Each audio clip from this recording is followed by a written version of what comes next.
Ok, donc on va commencer cette conférence sur l'évolution du jeu de rôle avec 4 intervenants que je vais laisser se présenter. Donc Fabrice, bonjour. Ah. Non, il n'y a pas de... Ok. Bon, Coralie. Je m'appelle Coralie, j'ai commencé chez Black Book, où je faisais notamment des corrections. Ensuite, je suis passée un peu côté roman, SF, fantastique, fantasy chez Mnemos. Et parallèlement à tout ça, j'ai fait une thèse sur les jeux de rôle à Paris. Vraiment que sur les jeux de rôle à proprement parler, quoi. Et maintenant, je suis associée de Jérôme Larrey, qui est là dans la maison d'édition Lapin Marteau, qui fait notamment un jeu qui s'appelle Ryutama. Voilà. Ok, merci. Jérôme. Donc, moi, je suis associé de Coralie dans une maison d'édition qui s'appelle Marteau et on fait. En ce moment, on est venu présenter un recueil qui s'appelle Mener des parties de jeux de rôle. Et sinon, je fais pas mal de choses à gauche, à droite. Je sais pas si on entend bien. Ça sonne, d'accord. Il y a des problèmes apparemment. Apparemment, il y a des coupures sur ce géant. Vas-y.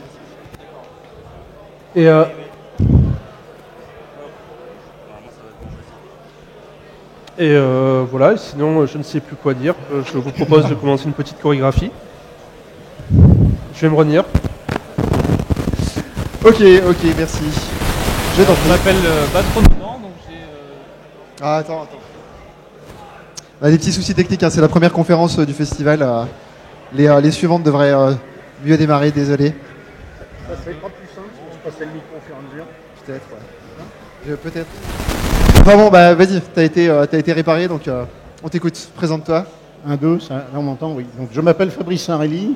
Je suis un peu figure de dinosaure ici, à mon avis, c'est pour ça qu'ils m'ont demandé de venir. J'ai commencé le jeu de rôle en 79. J'ai commencé à travailler en tant que professionnel dans le milieu en 84.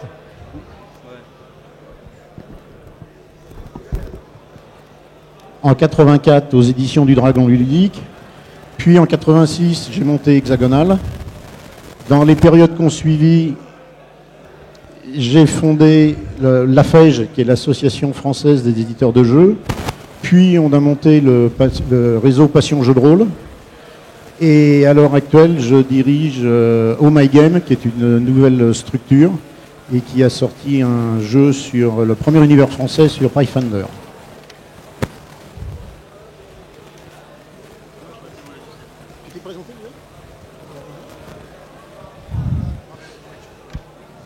Alors je m'appelle Batronoban, j'ai publié quelques jeux grâce à des souscriptions sur Ulule, notamment Planète Hurlante ou Le Royaume des légendes par exemple.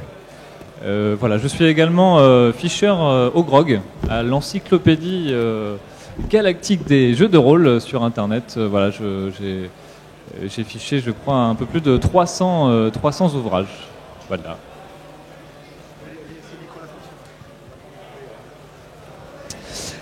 Ok, super, merci. Très bien, donc je vous propose de commencer la conférence proprement dite. Ça fait à peu près 30 ans que le jeu de rôle est arrivé en France. Il a connu des révolutions, il a connu des changements, des évolutions en termes de style, en termes de système de jeu, en termes de public aussi. Est-ce que vous pouvez nous en parler ?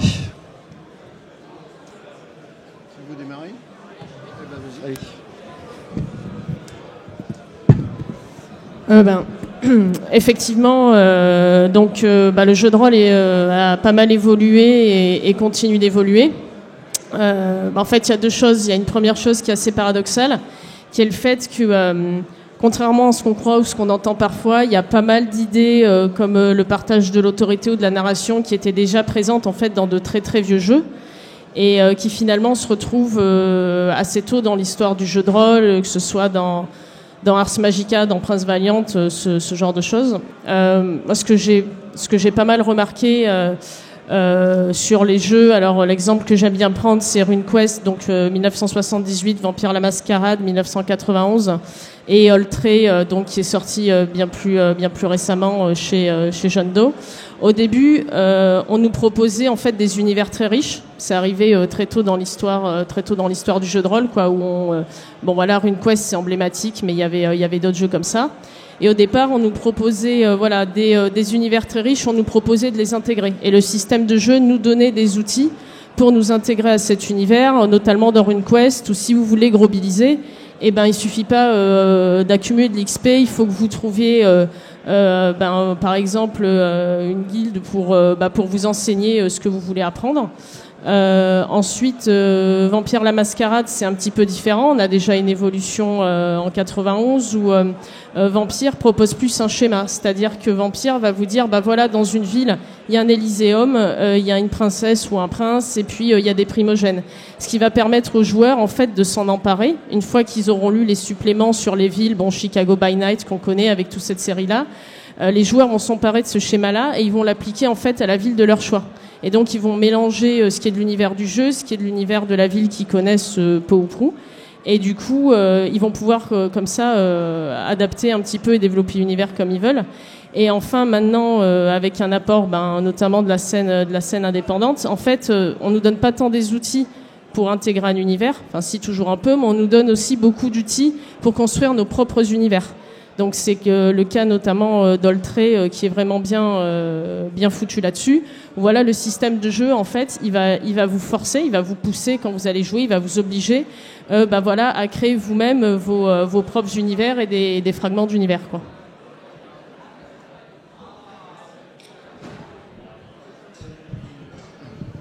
Alors moi je vais peut-être revenir aux origines et au tout début. En fait, les notions d'univers n'existaient pas vraiment dans la mesure où le premier jeu de rôle, c'est Donjons et Dragons, a été créé par deux wargamers. Les wargames, ce sont des jeux de guerre qui se jouent sur un plateau et une carte, et où on va jeter plus ou moins souvent au cours de la partie des dés, et on va consulter des tables. Ce qui fait que les premières règles de Donjons et Dragons, qui ont été copiées après, reproduites, et dont tout le monde s'est inspiré, sont souvent en fait des tables de résolution où on ne met pas en avant un univers, on met en avant une règle. Que cette règle soit plus ou moins simulationniste, soit plus ou moins proche d'une certaine réalité, mais qui peut intégrer le fantastique. Mais les tout premiers jeux de rôle, quand je dis les tout premiers, ça a été pendant une dizaine d'années, sont bornés à fournir aux meneurs de jeu et aux joueurs des systèmes mathématiques permettant de simuler des situations. Et c'est là où on tombe dans une espèce de paradoxe, où ça s'appelle un jeu de rôle, mais où il n'y a pas d'interprétation à proprement parler. En anglais, on dit « role-playing game », mais je pense que les deux créateurs de Donjons et Dragons, qui sont Dave Arneson et Gary Gygax, n'ont pas compris la notion de « role ». Et dans la façon dont le jeu s'est développé au début, c'était plutôt du roll dice, c'est-à-dire R-O-2-L, du lancer de dés, plutôt que de l'interprétation d'un personnage.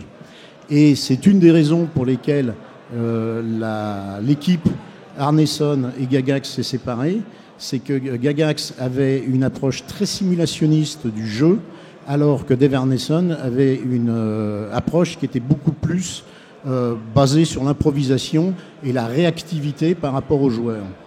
Ça a été un premier schisme, entre guillemets. Gygax étant chez TSR, puisque c'est lui qui l'avait créé, et étant au règne de TSR pendant un certain nombre d'années, il a imposé de fait sa façon de voir, et beaucoup de jeux qui ont eu de gros succès, comme Rollmaster par exemple, ou Space Opera ou autres, sont l'illustration typique d'une approche très simulationniste, où en fait on consulte des tables et des tables et des tables, et où le roleplay lui-même est complètement mis de côté. C'est une option, en fait. Et ça a beaucoup évolué, y compris aux États-Unis, mais c'est surtout en France où on a vu, dès quasiment le départ des jeux de rôle, même si c'était des traductions, je pense que c'est du fait de la culture française, une approche complètement différente, où les règles pouvaient très bien même ne pas être suivies d'un commun accord par l'ensemble des joueurs, pour ne pas ralentir et hacher la narration. Et c'est là où on a commencé à basculer dans le jeu de rôle, interprétation d'un rôle, plutôt que de rouler un dé, comme disent les Canadiens.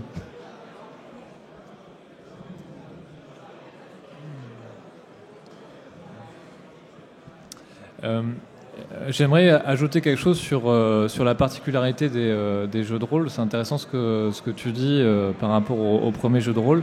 C'est que j'ai l'impression que le JDR propose une expérience, on va dire, live, une expérience là sur la table, avec un groupe de joueurs présents physiquement, avec le support de l'imagination et de l'improvisation. Alors après qu'il y ait un rôle développé ou pas, je pense que même avec des tables aléatoires, tu peux avoir une particularité qui est vraiment très spécifique au jeu de rôle par rapport à un wargame ou un jeu de plateau. Et je pense que c'est ça qui fait la différence avec les autres jeux similaires. Et c'est ça qui va distinguer le jeu de rôle qui va le faire décoller. Parce que si on a autant de jeux de rôle aujourd'hui, il faut bien qu'il y ait quelque chose de très intéressant à sa base. Il faut bien qu'il y ait quelque chose de très, très spécifique. Et voilà, tu vois. La spécificité, de mon point de vue, réside dans le fait que c'est le premier type de jeu évolutif, dans le sens où si on joue une partie de Monopoly, quand on va jouer une deuxième partie de Monopoly, on ne prend pas en compte le nombre d'hôtels qu'on a pu construire, ou les parcours ou les gares qu'on a obtenus. Alors que dans le jeu de rôle, on garde son personnage et il évolue de partie en partie. Donc l'implication qu'on peut avoir par rapport au jeu lui-même et par rapport au personnage qu'on joue puis qu'on va incarner est beaucoup plus forte. Et c'est là que réside la spécificité du jeu de rôle au sens large.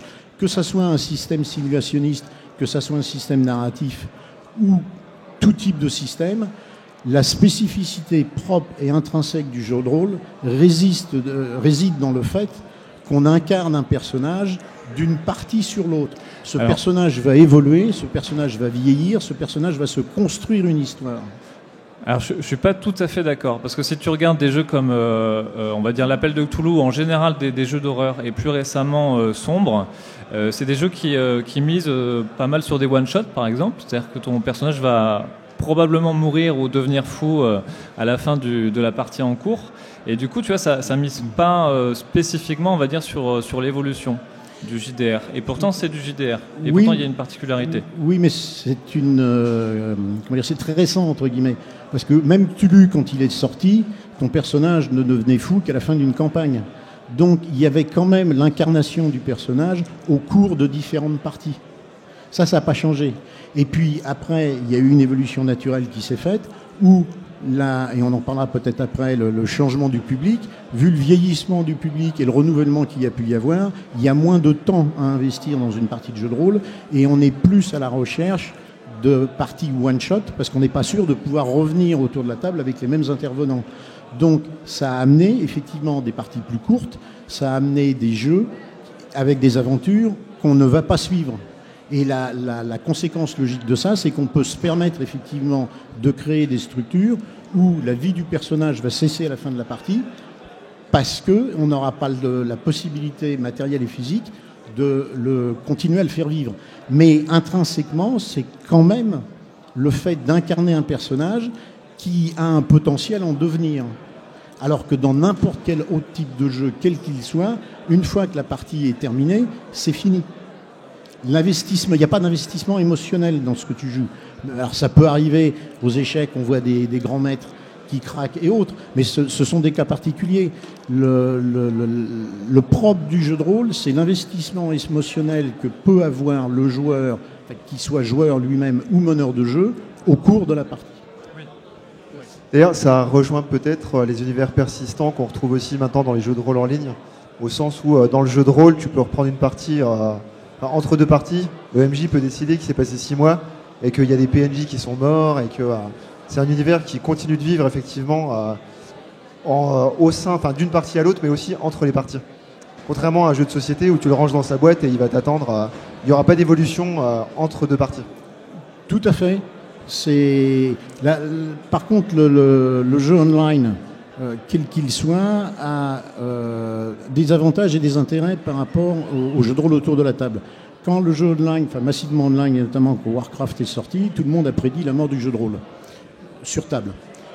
C'est faux, parce que aussi sophistiqué que puisse être un jeu online, il n'a pas la capacité, tout au moins pas encore, et à mon avis pour encore un bon bout de temps, à improviser.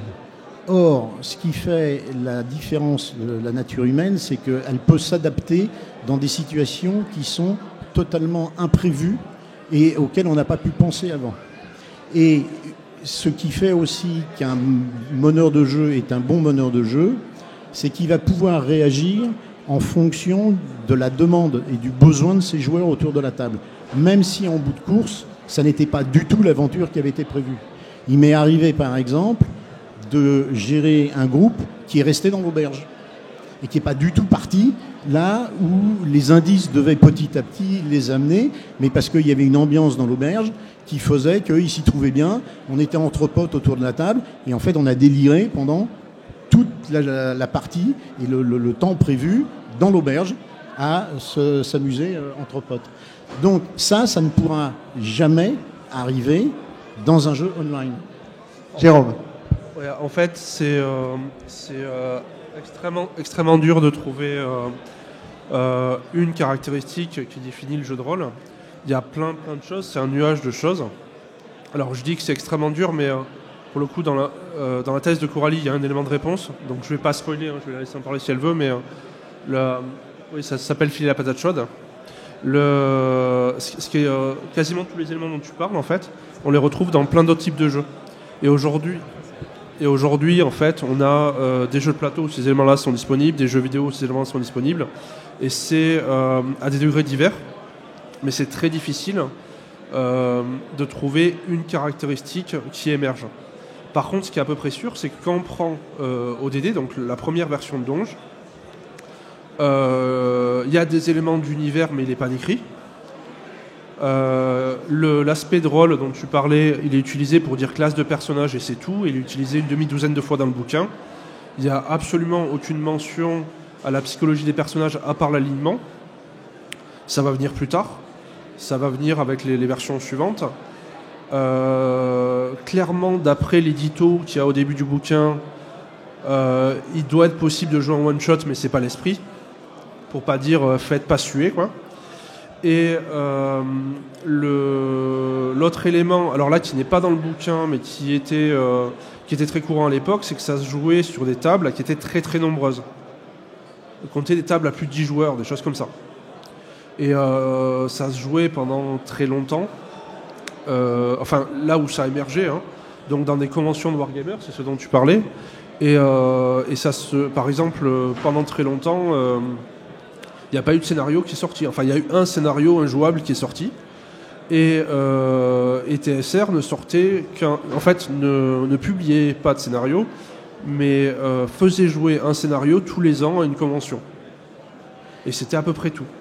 Et juste pour ajouter une anecdote là-dessus, c'est que en fait, on pouvait avoir des tables de 10 joueurs, voire plus, parce que contrairement à ce qui se passe à l'heure actuelle, où chaque joueur est à même d'interpeller le meneur de jeu, ça n'existait pas à l'époque. À l'époque, il y avait ce qu'on appelait un caller en anglais, qui était soit un joueur, soit un non-joueur d'ailleurs, à qui on expliquait ce qu'on allait faire, et ce personnage avait pour fonction de communiquer avec le maître de jeu et de lui expliquer ce qui allait se passer. Mais en aucune façon, les joueurs n'étaient autorisés à communiquer directement avec le meneur de jeu. Et ça, c'est quelque chose qui vient du wargame. L'arbitre au wargame, on s'adresse à lui, parce qu'une fois qu'on a dressé la table, et souvent les tables se dressent avec, à l'époque tout au moins, avec un rideau au milieu, ce qui fait qu'on ne voyait pas ce qui se passait, et ça a été traduit dans les jeux vidéo par le brouillard de guerre, mais on expliquait au meneur de jeu, à l'arbitre dans les wargames, ce qu'on allait faire. Et lui, après, gérait les situations. Et ce schéma a été gardé dans les tout premiers jeux de rôle, enfin tout au moins dans la première version de Donjons Dragons, où les intervenants autour de la table expliquaient à non pas l'arbitre, enfin il avait le rôle d'arbitre, mais c'était pas le meneur de jeu, le devoir de communiquer au meneur de jeu ce que les joueurs voulaient faire. Donc on pouvait avoir effectivement beaucoup plus d'intervenants sur une table que maintenant, parce que l'arbitre servait d'interface et filtrait. Et ça donnait des paradoxes, comme par exemple l'arbitre ne prenait pas en compte ce qu'avait dit un joueur. Mais le meneur de jeu, lui, prenait en compte ce que disait l'arbitre. Et ça donnait des situations absolument parfois ubuesques, mais dans la mesure où il n'y avait pas d'interprétation du rôle et que c'était surtout des jets de dés à faire, bah, ça passait plus ou moins. Pour compléter un peu sur les origines des Wargames, donc effectivement le premier Donjons et Dragons ça s'appelle pas jeu de rôle, c'est encore un Wargames. Et quand on se pose la question, qu'est-ce qui a fait que c'est devenu un jeu de rôle et qui a fait qu'on a retenu que Donjons et Dragons était premier jeu de rôle, c'est parce qu'en fait la notion de rôle, quand je vous parlais un peu des choses qu'on dit qui sont arrivées après, était quand même présente en filigrane dans les Wargames que faisaient Guy Jacques et Arneson, parce qu'ils avaient des parties de diplomatie qu'ils faisaient par correspondance. Et en fait, quand ils s'écrivaient des lettres, ils étaient dans le rôle des générales des armées, en fait, d'un personnage. Et donc, il y avait déjà une part de roleplay où on se prenait comme ça pour le personnage. Donc, il y a eu les premiers jeux de rôle, effectivement, ça s'appelait pas jeu de rôle. Et en fait, le nom n'est pas venu des auteurs de jeux de rôle. Ils sont pas arrivés en disant, nous, on va faire un truc, ça va s'appeler le jeu de rôle. En fait, c'est venu de la presse spécialisée des Wargames, dans lequel il y avait les articles et les critiques de ces jeux-là. Et en fait, quand on regarde les critiques, au fur et à mesure, le nom a commencé à percer, et en fait, il est venu de la presse spécialisée. Et après, il faut attendre la toute fin des années 70 pour voir Role-Playing Game vraiment là-dessus, parce que justement, les gens ont senti qu'il se passait quelque chose, que ces jeux étaient différents des Wargames et qu'il fallait les appeler un petit peu différemment. Et ce qu'on met en avant pour marquer cette différence entre Wargames et jeux de rôle, beaucoup, c'est la dimension exploratoire. C'est-à-dire que dans le donjon, même si on se promène dans le donjon qu'a créé le meneur de jeu, par rapport aux Wargames, on met souvent en avant cette différence d'exploration, du fait qu'on va découvrir un espace, même si à l'époque il est réduit à l'époque de quelques salles de donjon, quoi. Alors, je voulais rebondir sur la question du rôle. Est-ce que, même si c'est pas marqué dans les règles des premiers Donjons et Dragons, est-ce que ça veut dire que forcément il n'y a pas de rôle ? Voilà, moi je pense que peut-être que le JDR, intuitivement, du fait qu'on interprète un seul personnage, chaque joueur interprète un personnage, intuitivement en fait ça crée quand même un rôle.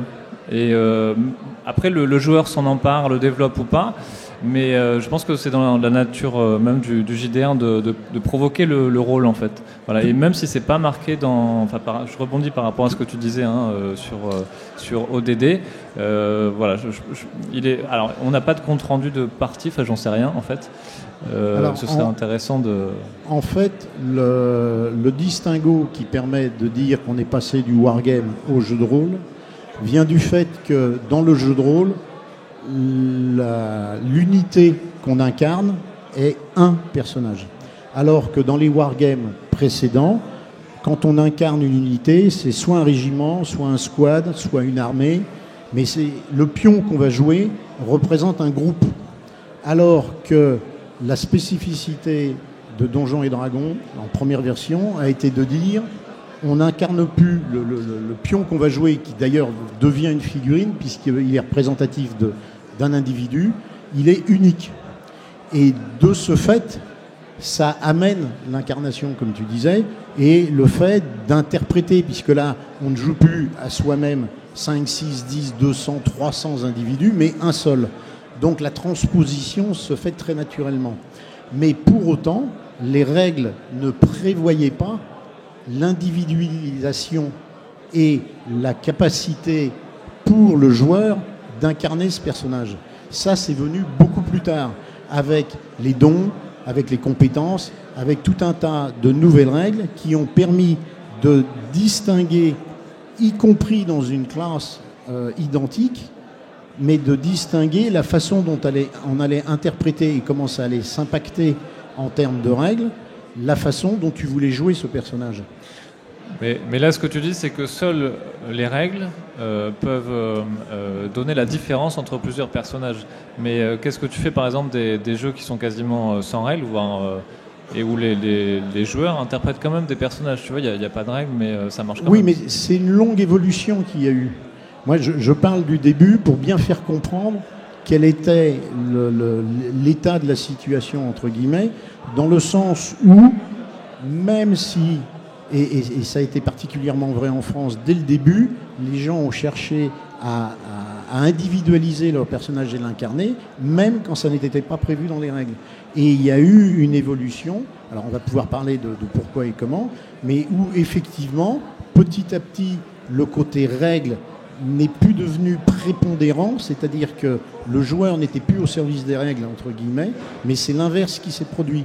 Les règles se sont mises au service des joueurs de façon à leur fournir un outil qu'ils pouvaient utiliser, manier et customiser comme ils voulaient. Et ça donne des règles, effectivement, qui sont quasiment inexistantes dans certains jeux. Ça donne des libertés totales aux meneurs de jeu et aux joueurs d'interpréter comme ils veulent. Ce qui, alors, on vous donne peut-être l'impression de dire des choses différentes. En fait, ce qu'il faut voir, comme ce que souligne Fabrice, c'est qu'il y a déjà une évolution dans la majorité des usages. C'est-à-dire que, en fait, ce qui est marqué dans les règles et ce qui est fait concrètement par les joueurs, c'est deux choses différentes. Et l'autre truc, c'est qu'au moment où ça émerge, ça bouge dans tous les sens. Il y a des wargames où on joue un seul personnage et où on est poussé à avoir un rôle. Il y en a déjà. Pas beaucoup, mais c'est en train d'arriver. L'aspect... pour se rendre compte, en gros, sur ce que tu disais sur les premiers jeux, il faut imaginer que tu joues à HeroQuest et que tu n'as pas le droit de dire à l'arbitre ce que tu fais. Donc, oui, ça pousse à s'identifier. Par contre, une fois qu'on va se débarrasser du caller, ça va vachement simplifier les choses pour passer à l'interprétation. Et c'est ce que disait Coralie, la pratique de l'interprétation, elle est déjà là. Elle va juste... c'est elle qui va bouffer le reste, en fait. C'est elle qui va dominer. Par contre, ça va prendre plus de temps à être une norme, à être pris dans les jeux, à être prévu comme la bonne façon de faire.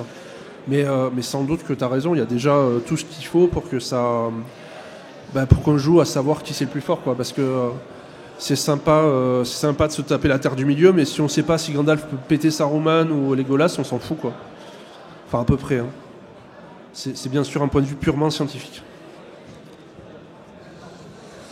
Ok, je rebondis un petit peu sur ce que vous avez dit justement. Maintenant, même la notion de MJ devient floue dans certains jeux. Il y a des jeux qui permettent d'avoir un MJ tournant ou à certains joueurs de prendre le pouvoir pendant la partie. Donc même cette notion-là qui jusque-là était acquise est en train d'évoluer. Vous pouvez nous en parler un petit peu ?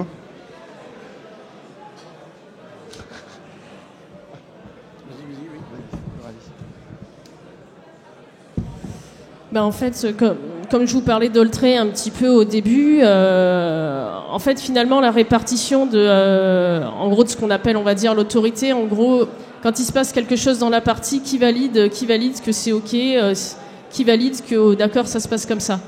En fait, finalement, on est, grosso modo, on est habitué à une répartition qu'on connaît tous autour de nos tables, qui est le MJ, est quand même globalement assez tout-puissant. Et puis ensuite, les joueurs tentent des choses et c'est soit validé par le MJ, soit validé à l'aide des règles et du système.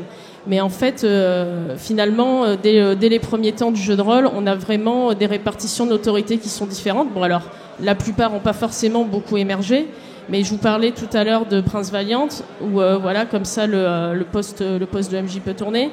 Il y a aussi comme ça quelques jeux qui ont été peu connus, où on a essayé un peu de déplacer tout ça. Voilà pourquoi c'est le MJ qui décide toujours de ça, ou de l'issue d'une action, alors que ça pourrait être finalement les joueurs.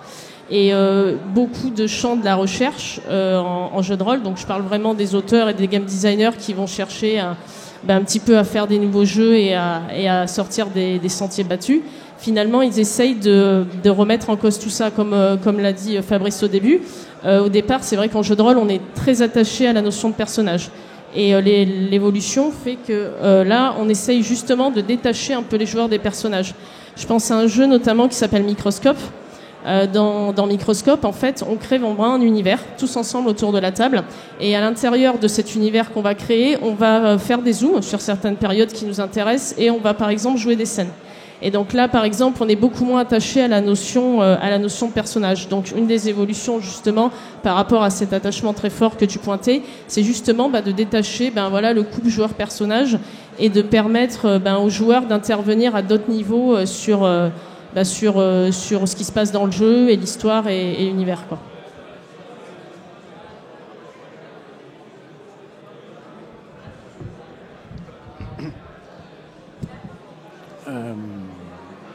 Alors, pour rebondir un peu dessus, il y a effectivement des jeux de rôle alternatifs, entre guillemets, qui cherchent des approches qui sont complètement différentes pour rendre le pouvoir, si on peut dire, aux joueurs, parce que souvent, le meneur de jeu a été considéré comme jouant contre ses joueurs, puisque c'est lui qui détient le pouvoir de décision, il lance ses dés derrière son paravent s'il a envie de le faire, et il peut totalement tricher alors que les joueurs lancent les dés devant tout le monde. Et c'est vrai aussi qu'un certain nombre de meneurs de jeu profitent de leur position pour sortir du monstre de façon à tuer ou malmener les personnages autour de la table. Ça, c'est une réalité qui existe encore, mais les systèmes de jeu ont évolué petit à petit, non pas tant pour retirer du pouvoir aux meneurs de jeu, mais pour arriver à faire comprendre qu'en fait, une bonne partie de jeu de rôle, c'est une partie où tout le monde a pris du plaisir. Pas uniquement le meneur de jeu parce qu'il a massacré ses joueurs, et pas uniquement les joueurs parce qu'ils ont bien roulé dans la farine le meneur de jeu, parce qu'ils ont trouvé une technique auquel le meneur de jeu n'avait pas pensé. En fait, on ne joue pas les joueurs contre le meneur de jeu, ni l'inverse, on joue tous ensemble. Et c'est là où je le disais, c'est une spécificité du jeu autour de la table, qu'on n'a pas dans le jeu vidéo ni dans le jeu online, c'est qu'on joue ensemble et qu'on peut faire évoluer l'univers et voir changer tout ce qui avait été prévu parce que ça va dans le sens de ce que recherchent les joueurs. Là, il y a une dimension qu'on n'aura pas avant un certain temps dans le jeu online. Et la plupart des jeux qui sont sortis après les années 2000 prennent en compte cette dimension où c'est coopératif. Le joueur ne joue pas contre son meneur de jeu et le meneur de jeu ne joue pas contre ses joueurs. On passe un bon moment ensemble et ça n'a fonctionné que si tout le monde est content à la fin. Alors, il ne s'agit pas de retirer le pouvoir à quelqu'un, il s'agit juste de le partager de façon à ce qu'il n'y ait plus un vrai déséquilibre comme il y avait avant, ce qui facilite une interprétation faussée du rôle du meneur de jeu.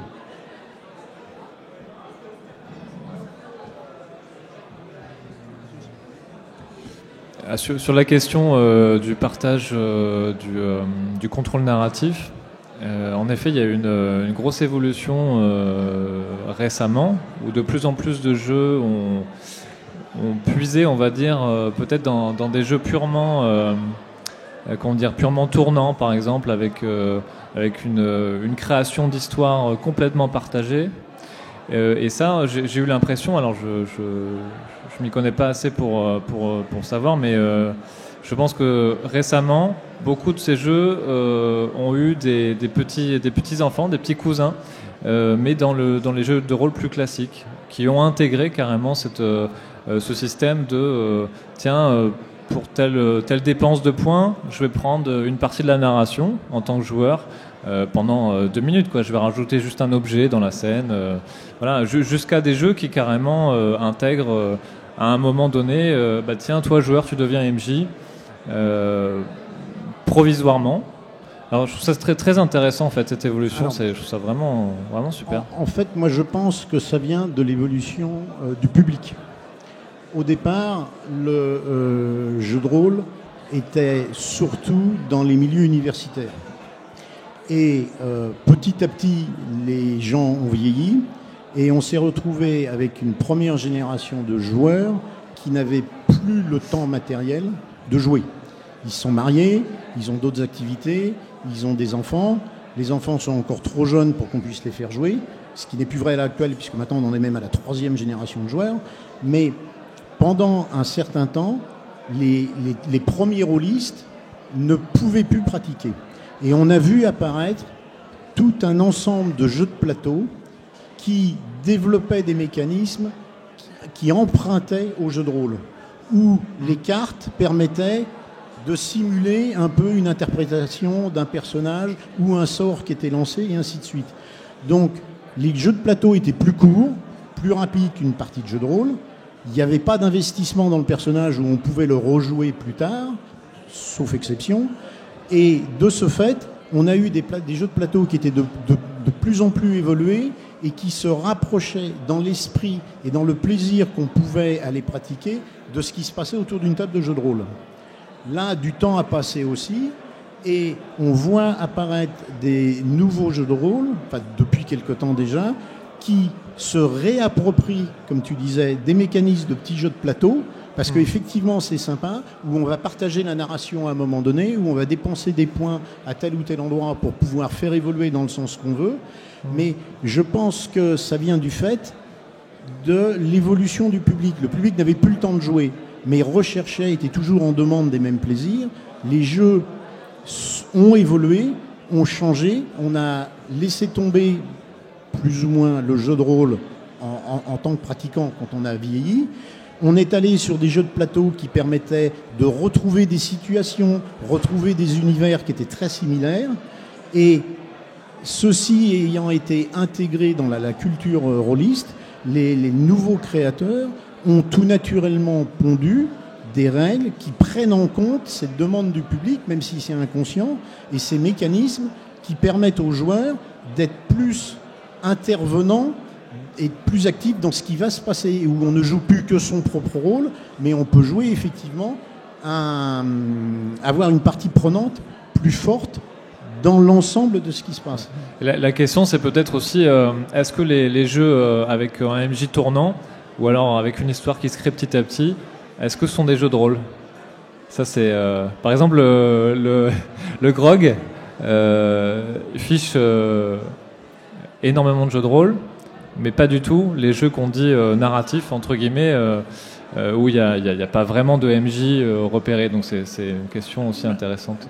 Pour pouvoir répondre à cette question, il faut déjà définir ce qu'est un jeu de rôle, et là notamment la notion de rôle. Tant que tu ne l'as pas défini, ça reste flou et chacun va y mettre ce qu'il veut, quoi. Alors là-dessus, pour prendre un peu la casquette du concepteur de jeu, il y a souvent une différence de taille qui est ce qu'on appelle, alors pour jargonner un peu, les boucles de gameplay, c'est-à-dire qu'est-ce que je fais dans le jeu, comment est-ce que je me fixe un objectif, ou on me le fixe, comment est-ce que je l'atteins, et comment je suis récompensé. Et dans les jeux de rôle classiques, comment je me fixe un objectif, c'est celui de mon personnage. C'est pas un objectif extérieur. Comment est-ce que je l'atteins ? En disant ce que fait mon personnage, avec comme capacité d'action, c'est-à-dire comme opportunité celle de mon personnage, et comme limite celle de mon personnage. C'est-à-dire il faut que je sois suffisamment malin pour trouver comment résoudre un problème et trouver une façon que mon personnage puisse réaliser. Ok ? Dire tout ça, c'est vraiment tout con. C'est dire j'ai un souci, mon guerrier peut pas lancer une boule de feu a priori. Il faut que je trouve un moyen. Si le seul moyen de passer c'est de balancer une boule de feu, il faut que je trouve un moyen pour mon guerrier de trouver une boule de feu. Et comment je suis récompensé ? En général par des choses. Alors il y a le cas particulier XP, mais en général par des choses qui sont internes au jeu. Dans les jeux narratifs, la difficulté elle va être tout autre. Enfin, encore une fois, c'est mouvant, ça dépend comment on le définit, c'est pas garanti à 100%. Mais la difficulté, ça va être de raconter quelque chose et pas forcément de résoudre un problème. Dans la plupart des jeux narratifs, vous dites je défonce le chat ou je défonce le dragon, c'est la même difficulté. Ce qui va être important, c'est de savoir comment est-ce que vous racontez le fait que vous défonciez l'un ou l'autre. C'est possible défoncer les chats parce que les dragons c'est pas très chiant dans la vie quotidienne. Et là-dessus, le gameplay en fait va être totalement différent. Il y a bien sûr, comme dans toutes ces définitions, plein de cas limites, mais il y a une première différence là-dessus. Et souvent, quand on parle de MJ, en fait, de jeux sur MJ, on parle de cette seconde catégorie dont tu parlais, alors qu'en fait, le MJ, c'est une composante. C'est-à-dire que c'est tout un tas de fonctions, ça sert à faire des trucs. Si on peut les faire autrement et que autrement c'est mieux, on ne s'emmerde pas.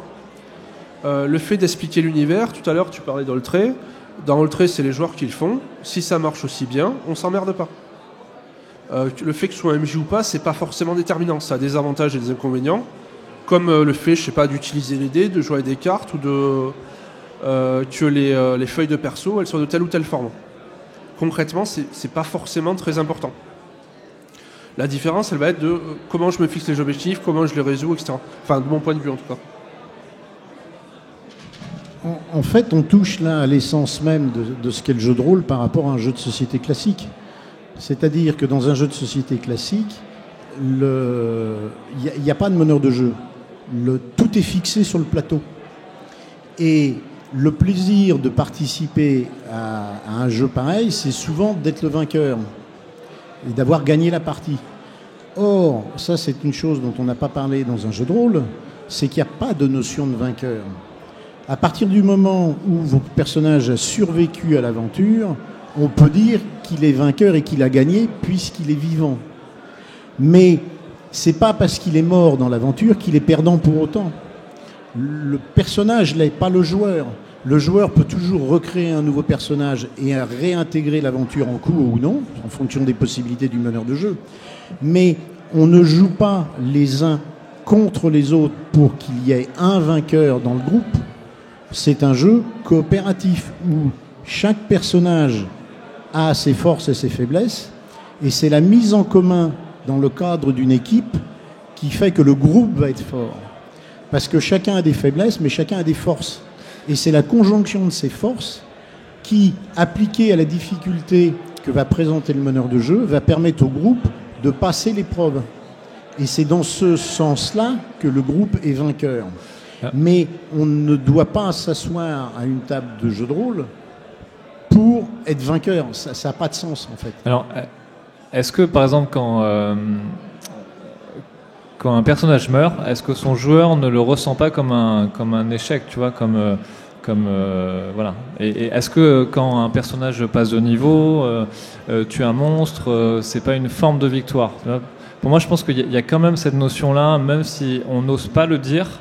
Je pense que derrière, on a tous envie de prendre un gros flingue et de zigouiller tout de temps en temps, parce que c'est notre forme de victoire qu'on aime, par exemple, hein, ça. Ou alors même de bien négocier. En fait, je pense que, j'ai l'impression que les scénarios de jeux de rôle et les parties de jeux de rôle sont ponctuées de petites victoires, tu vois, en tout cas que les joueurs le ressentent comme ça. Même si on dit oui, c'est un jeu certes coopératif, ça c'est clair. Mais par contre, pour la question sans but ou pas, j'ai l'impression qu'il y en a quand même, quoi. C'est ce que je disais, à partir du moment où tu as survécu à l'aventure, tu es gagnant. C'est une victoire. Mais néanmoins, ça n'a pas empêché des jeux comme l'Appel de Cthulhu dont tu parlais tout à l'heure, où la durée de vie d'un personnage est relativement courte, d'être un énorme succès. Alors que quand on crée son personnage, on sait que de toute façon, à un moment donné, et à un moment donné qui n'est pas si lointain en termes de nombre de parties jouées, il va mourir, ou il va devenir fou, et on ne va plus pouvoir le jouer. Donc, de ce point de vue-là, si je te suis, c'est une défaite, et tu ne vas pas jouer pour avoir une défaite, donc tu ne vas pas jouer à Cthulhu. Il y a une dimension qui est beaucoup plus forte. Eh ben, je connais plein de joueurs qui refusent de jouer à l'Appel de Cthulhu à cause de ça, parce qu'ils perdent leur personnage. Il y en a beaucoup plus qui jouent que de joueurs qui n'y jouent pas. Sinon, ça n'aurait pas été le succès avec les nombreuses versions qu'il y a eu du jeu. Mais est-ce que l'Appel de Cthulhu est vraiment... Bon, je ne vais pas faire une critique de l'Appel de Cthulhu, mais est-ce que son système correspond à son univers? Voilà, moi, je ne pense pas. Ça, c'est un autre débat, mais... Pour revenir un peu sur la notion de compétition, il y a des jeux qui cherchent à le mettre en place par leur système et par leurs règles mêmes. Je pense à Paranoia, par exemple, Oui, Agon ou même Call City. Voilà, il y en a des jeux dans les règles où effectivement on a la tension entre compétition et collaboration qui rend le jeu très très intéressant. C'est-à-dire que par exemple vous allez avoir une mission commune. Par exemple dans Call City c'est un Berlin de l'après-Seconde Guerre mondiale dystopique. Donc en fait chaque PJ est d'une nationalité différente et incarne un des pays de l'Alliance, c'est-à-dire États-Unis, France et Angleterre et tout ça. Sauf que même si ils ont une mission commune contre les nazis, ils ont quand même à l'intérieur des sous-missions qui dépendent en fait de leur nationalité, de ce que leur demandent leurs supérieurs, et du coup on a un jeu qui est à la fois collaboratif et compétitif. Et il y a comme ça des jeux qui essayent de le mettre à l'intérieur parce que ça permet de faire des parties vraiment un peu différentes, mais vraiment très intéressantes aussi, quoi. Sur l'aspect, la phrase qu'on connaît tous, dans le jeu de rôle, il n'y a pas de gagnant.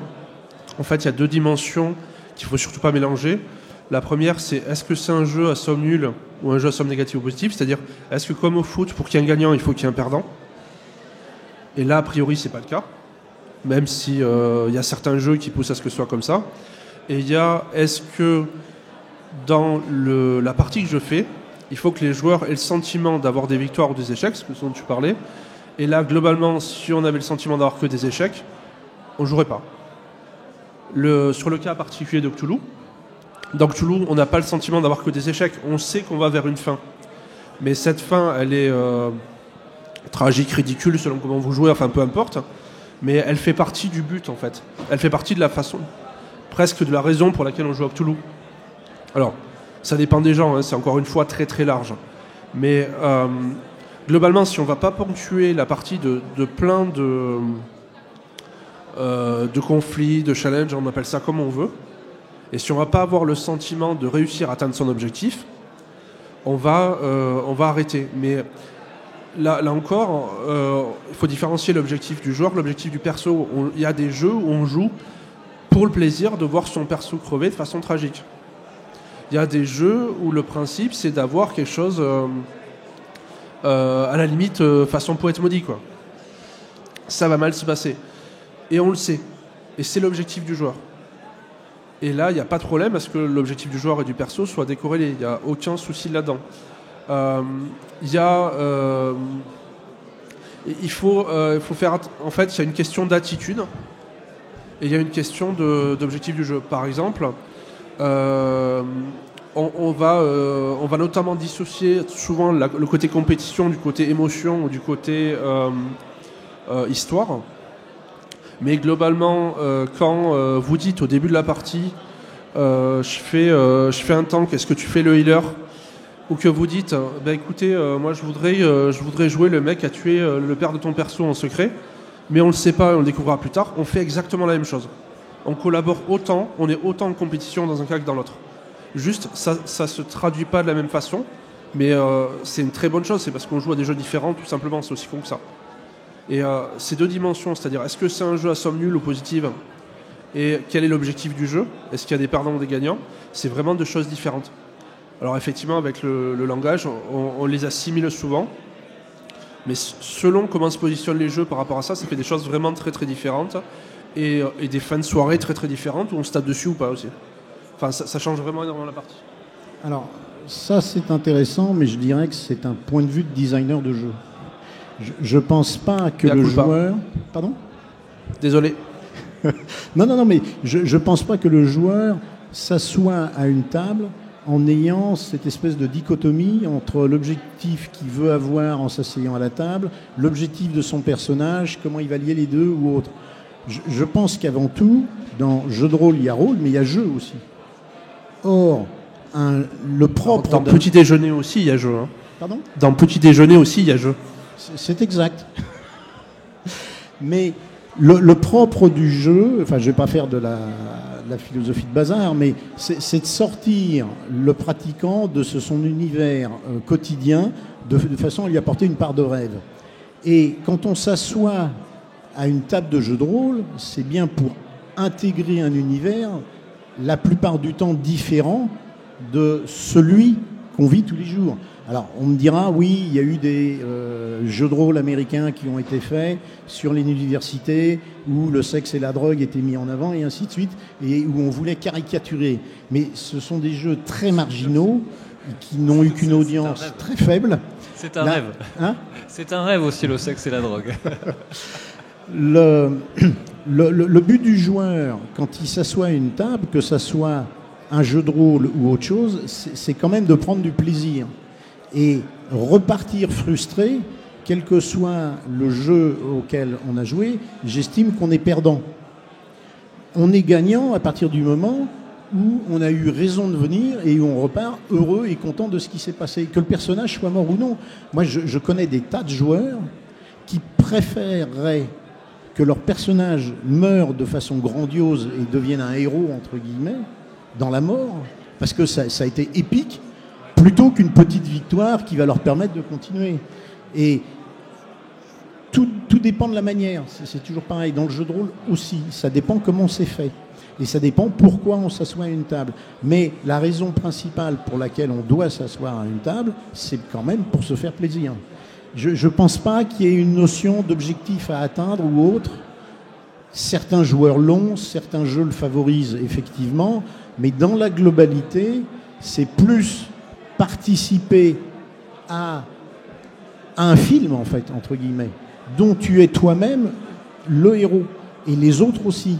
Mais ce qu'on fait, c'est une espèce de film raconté, avec un système plus ou moins fluide et qui favorise plus ou moins la chose, et qui est ponctué de jets de dés pour quantifier ce qu'on a voulu faire. Mais je ne pense pas qu'il faille parler comme tu faisais. Alors pour un designer et un créateur de jeux, oui, c'est quelque chose d'important parce que ça va poser des bases, mais je ne pense pas qu'on puisse le transposer du côté du joueur même.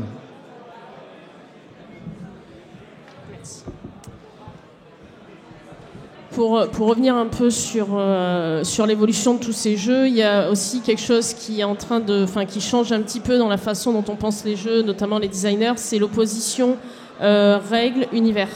De plus en plus, les gens se sont rendus compte que c'était deux dynamiques qui allaient ensemble. Personnellement, j'ai vraiment du mal à distinguer le système de l'univers. Et de plus en plus, il y a une vraie prise de conscience de ça, qu'on pense qu'elle existe déjà avant ou pas, cette soi-disant distinction. Il y a une vraie prise de conscience en disant les règles, c'est pas quelque chose qui va forcément vous emmerder, qui va vous pourrir votre histoire ou qui va vous la ralentir.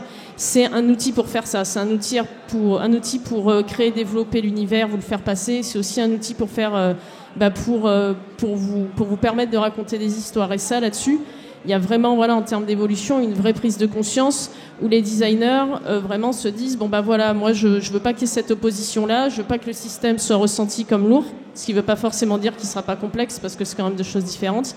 Mais par les règles, je peux faire passer autant d'émotions et autant d'imaginaire et de fiction que par des kilomètres de signes encyclopédiques sur l'univers finalement.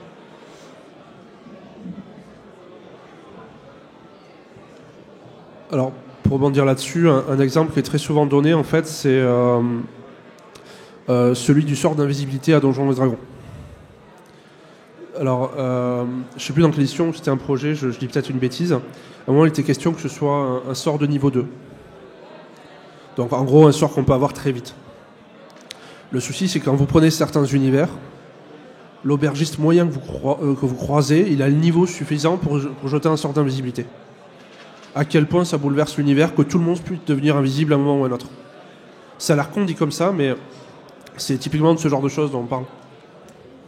Et typiquement, c'est des choses dont je pense les joueurs se sont emparés, même quand les auteurs des jeux les avaient pas prévus. Je prends un exemple que j'aime bien, c'est la classe d'armure. La classe d'armure, c'est quand même un paramètre super abstrait. Parce que finalement, qu'est-ce que c'est ? Est-ce que c'est la protection de mon armure ? Oui, sauf qu'il y a des créatures qui ont des classes d'armure qui n'ont pas d'armure. Et ça, c'est dès le premier ODD, quoi. Donc finalement, c'est peut-être la capacité de mon personnage à esquiver les coups. En fait, ça peut être plein de choses. Et à partir du moment où vous avez le jouet, pour un peu que vous décrivez le combat, que ce soit le PJ ou le MJ, si vous jouez un roublard, vous allez dire « Ah là, je l'esquive en m'accrochant au lustre et en faisant un triple supérieur », alors que si vous jouez un paladin, il va dire non, mon armure de plate a pu dévier le coup, et pourtant en système de jeu il se passe à peu près la même chose, votre jet est le même.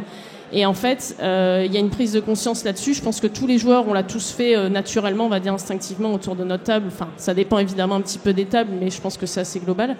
Mais voilà, il y a une vraie prise de conscience sur le fait que les règles, et ben voilà, ça nous permet de faire ça et ça nous permet de singulariser nos personnages sur des choses qui, au départ, sont quand même un petit peu arides, effectivement, parce qu'on met ça dans la catégorie mécanique, technique, quoi.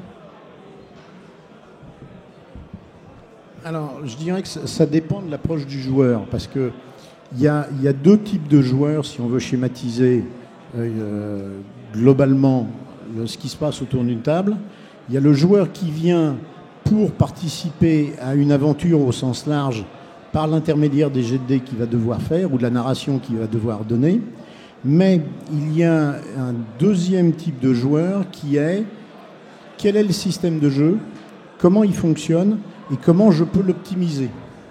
Et comment je peux même aller jusqu'à exploiter des trous dans les règles, voire des failles. Là, on est dans un type très particulier de jeu qui ne correspond plus à ce que moi je conçois et j'appelle comme du jeu de rôle. Alors certains vont dire oui, c'est de l'optimisation. Mais c'est vrai qu'à partir du moment où on a un système de règles qui quantifie un certain nombre de choses, il peut paraître légitime d'essayer d'utiliser à son propre avantage ce système-là.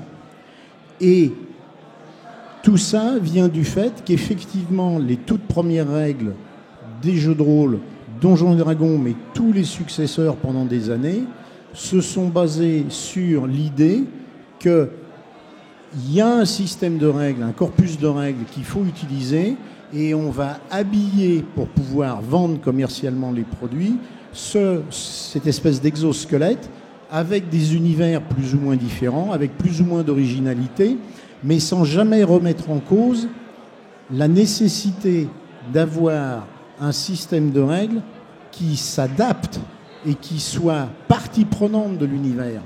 Jusqu'à très récemment, on avait des systèmes de jeu plus ou moins sophistiqués sur lesquels venaient se plaquer des univers plus ou moins originaux, mais où la prépondérance allait aux règles et où l'investissement du créateur était sur les règles, qui sont devenues de plus en plus souples, de plus en plus sophistiquées, de plus en plus ceci ou de plus en plus cela. Et avec l'émergence des systèmes narratifs, on s'est rendu compte qu'en fait, on pouvait très bien faire abstraction d'un corpus de règles lourd, et c'est là où la bascule s'est faite, et où l'univers, c'est parce que c'est le support de la narration, l'univers est devenu prépondérant. Et quand l'univers est devenu prépondérant dans la façon de jouer des joueurs et la façon de penser des créateurs, le système de règles a suivi logiquement, il a perdu sa prépondérance pour devenir un outil au service de l'univers. C'est l'analyse tout au moins que moi j'en fais, et c'est ce que je vois dans l'évolution qui se produit. À mon avis, cette évolution, elle a continué en fait, et aujourd'hui l'un et l'autre sont des outils au service d'une façon de jouer, d'une expérience de jeu, enfin, et ce qu'ils étaient déjà avant, hein, juste on a eu alors tu m'arrêtes si je déforme tes propos, hein. On a eu au départ donc des règles et tout le reste était soit assujetti aux règles, soit absent. Ensuite une prépondérance de l'univers, et aujourd'hui en fait on retrouve, je crois,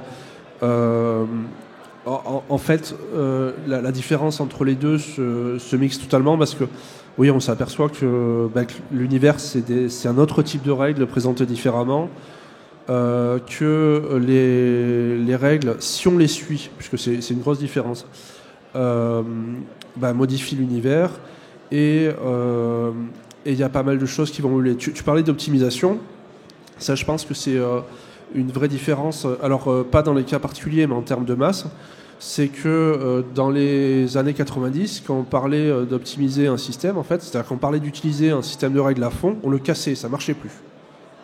Alors je caricature énormément en disant ça, hein, mais l'idée c'est que si on servait d'un truc, ça marchait pas.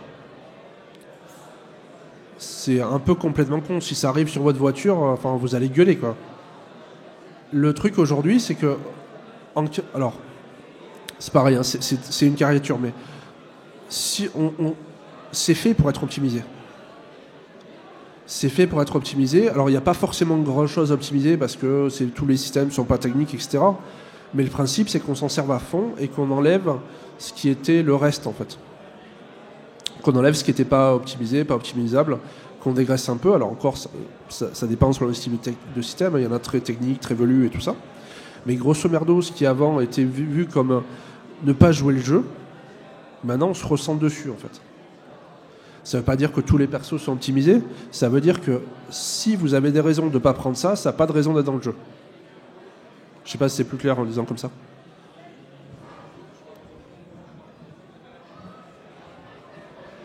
Là, en fait, on parle de savoir si les règles reflètent l'univers et l'univers les règles.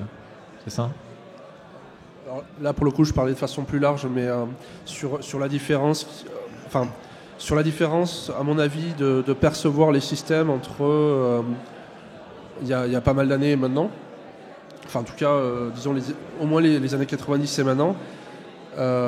J'ai l'impression qu'il y a une tendance, et vraiment j'insiste sur le fait que ce soit une tendance et pas que ça englobe pas tout le monde, bien évidemment, à intégrer cette optimisation en fait dans les systèmes qui sortent.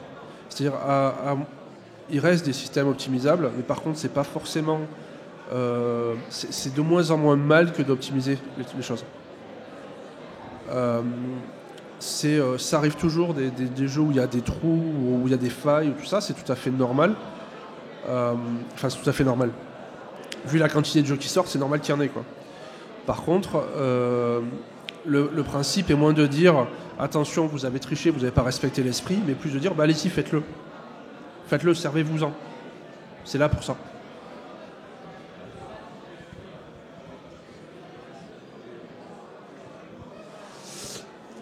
Ok, merci. Au niveau de l'évolution du jeu de rôle, on voit que ça fait une quinzaine d'années qu'on a Internet. Et Internet a tendance à pas mal changer la donne en termes de pratique, en termes de partie, en termes de visibilité du jeu de rôle aussi. Ça amène le crowdfunding avec de l'édition du coup qui est très facilitée. On voit des projets qui explosent complètement au niveau financier.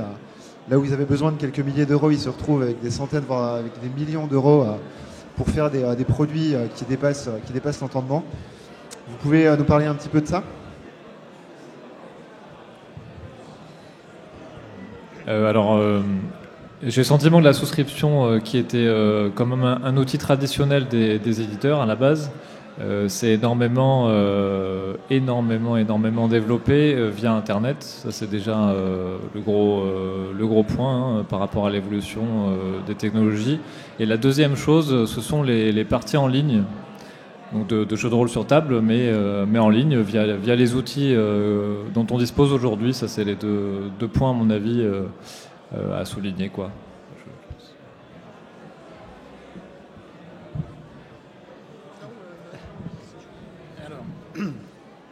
L'évolution sur Internet s'est faite en deux temps. On était d'abord sur les jeux de plateau, puis sont apparus les jeux vidéo qui se sont emparés des univers des jeux de rôle. Et d'ailleurs, dans les années 90, quand on demandait à quelqu'un s'il savait ce que c'était un jeu de rôle, il répondait tout de suite un jeu vidéo, quoi. Il donnait des noms de jeux vidéo, voire il ne savait même pas que le jeu de rôle sur table existait. Puis sont arrivés les jeux massivement online, et là, on a commencé à avoir un début d'interprétation de ce qui se passait autour d'une table par le biais d'Internet. Néanmoins, pour tout ce type de jeu, le moteur qui est le meneur de jeu, si on fait le comparatif avec une table, est figé. Même s'il est évolutif, même si on met de l'intelligence artificielle dedans, on ne peut pas à l'heure actuelle en tout cas, avoir le degré d'improvisation et le degré d'adaptabilité du meneur de jeu à ses joueurs. Néanmoins, ces jeux ont eu un succès planétaire pour plusieurs raisons. La première, c'est qu'on peut se connecter n'importe quand, à n'importe quelle heure, et on a des partenaires. On peut se connecter à partir de chez soi. On n'est pas obligé de prendre la bagnole pour se rendre chez tel ou tel joueur, et on peut jouer en pyjama, en slip, en peignoir, habillé, pas habillé. On est entièrement libre de se faire, de faire ce qu'on veut. On se libère en fait des contraintes sociales qui s'imposent à nous dès qu'on est en société, parce qu'on est derrière son écran. En plus, c'est un avatar, c'est pas soi-même qu'on joue. Et donc, il y a une espèce d'écran qui fait qu'il y a une liberté quasi totale qu'on ne retrouve pas autour d'une table. Et c'est ce qui a fait le succès de ces jeux massivement online. Après, la technologie a continué à avancer et on est arrivé à Internet, et la prise de pouvoir par Internet et la montée en puissance de jeux où le meneur de jeu est lui-même connecté sur Internet et joue avec des joueurs qui se trouvent dans des villes différentes. Ça, c'est un nouveau style de jeu qui est apparu assez récemment et qui ne se développe pas encore vraiment, mais où il y a des percées qui se font petit à petit, mais c'est ce qui va, c'est le futur du jeu de rôle en fait. Parce que la facilité de pouvoir jouer de chez soi sans avoir à se rendre quelque part et de pouvoir se connecter quasiment, enfin c'est moins vrai dans ce type de jeu, mais de ne pas calculer du temps de trajet par exemple, et de pouvoir jouer sur des temps plus courts, mais avec un meneur de jeu qui lui-même est connecté, c'est quelque chose qui est en train de se développer au point qu'un certain nombre de logiciels sortent pour fournir aux meneurs de jeu et aux joueurs des éléments qui permettent de sortir du côté purement narratif. Quand on est autour d'une table, au début on jouait d'un point de vue purement narratif, c'est-à-dire qu'on expliquait ce qui se passait. Puis on a vu qu'il y avait un écueil, notamment lors des combats, comment on se positionnait. Il y a eu les Velleda qui sont apparus, les fautes, puis ça s'est sophistiqué, il y a eu les petits décors, les figurines, et on a fini par avoir un vrai décor de cinéma, entre guillemets, mais à l'échelle 25 mm, dans lequel on évoluait. Et ça fait partie aussi du plaisir de jouer au jeu de rôle à l'heure actuelle. On s'est retrouvé à peu près dans la même situation sur le jeu, sur Internet, avec un meneur de jeu connecté, où c'est purement narratif au début, et on perd quelque chose. Mais petit à petit, la technologie et les moyens évoluant ont permis de se doter d'outils visuels pour créer des successions de chambres, de couloirs, de corridors, de monstres, d'animations, et ainsi de suite. Et là, je pense que le futur du jeu de rôle se trouve sur cette voie-là. Alors, j'espère que la technologie va évoluer, parce que après moi j'ai un avis assez tranché sur la question sur les jeux de rôle joués comme ça par écran. J'ai l'impression qu'on perd une dimension vraiment essentielle du jeu de rôle, qui est l'expérience réelle actuelle autour d'une table. À travers un écran, je trouve ça extrêmement froid. De ce que j'ai vu des vidéos de retransmission de parties, je trouve ça pas très intéressant, quoi. Voilà. Et j'ai l'impression que il n'y a pas du tout la même chose que ce qu'on fait autour d'une table. Il y a vraiment une dimension humaine, enfin ce que je veux dire, une dimension de ressenti de groupe immédiat qui n'y est plus, quoi.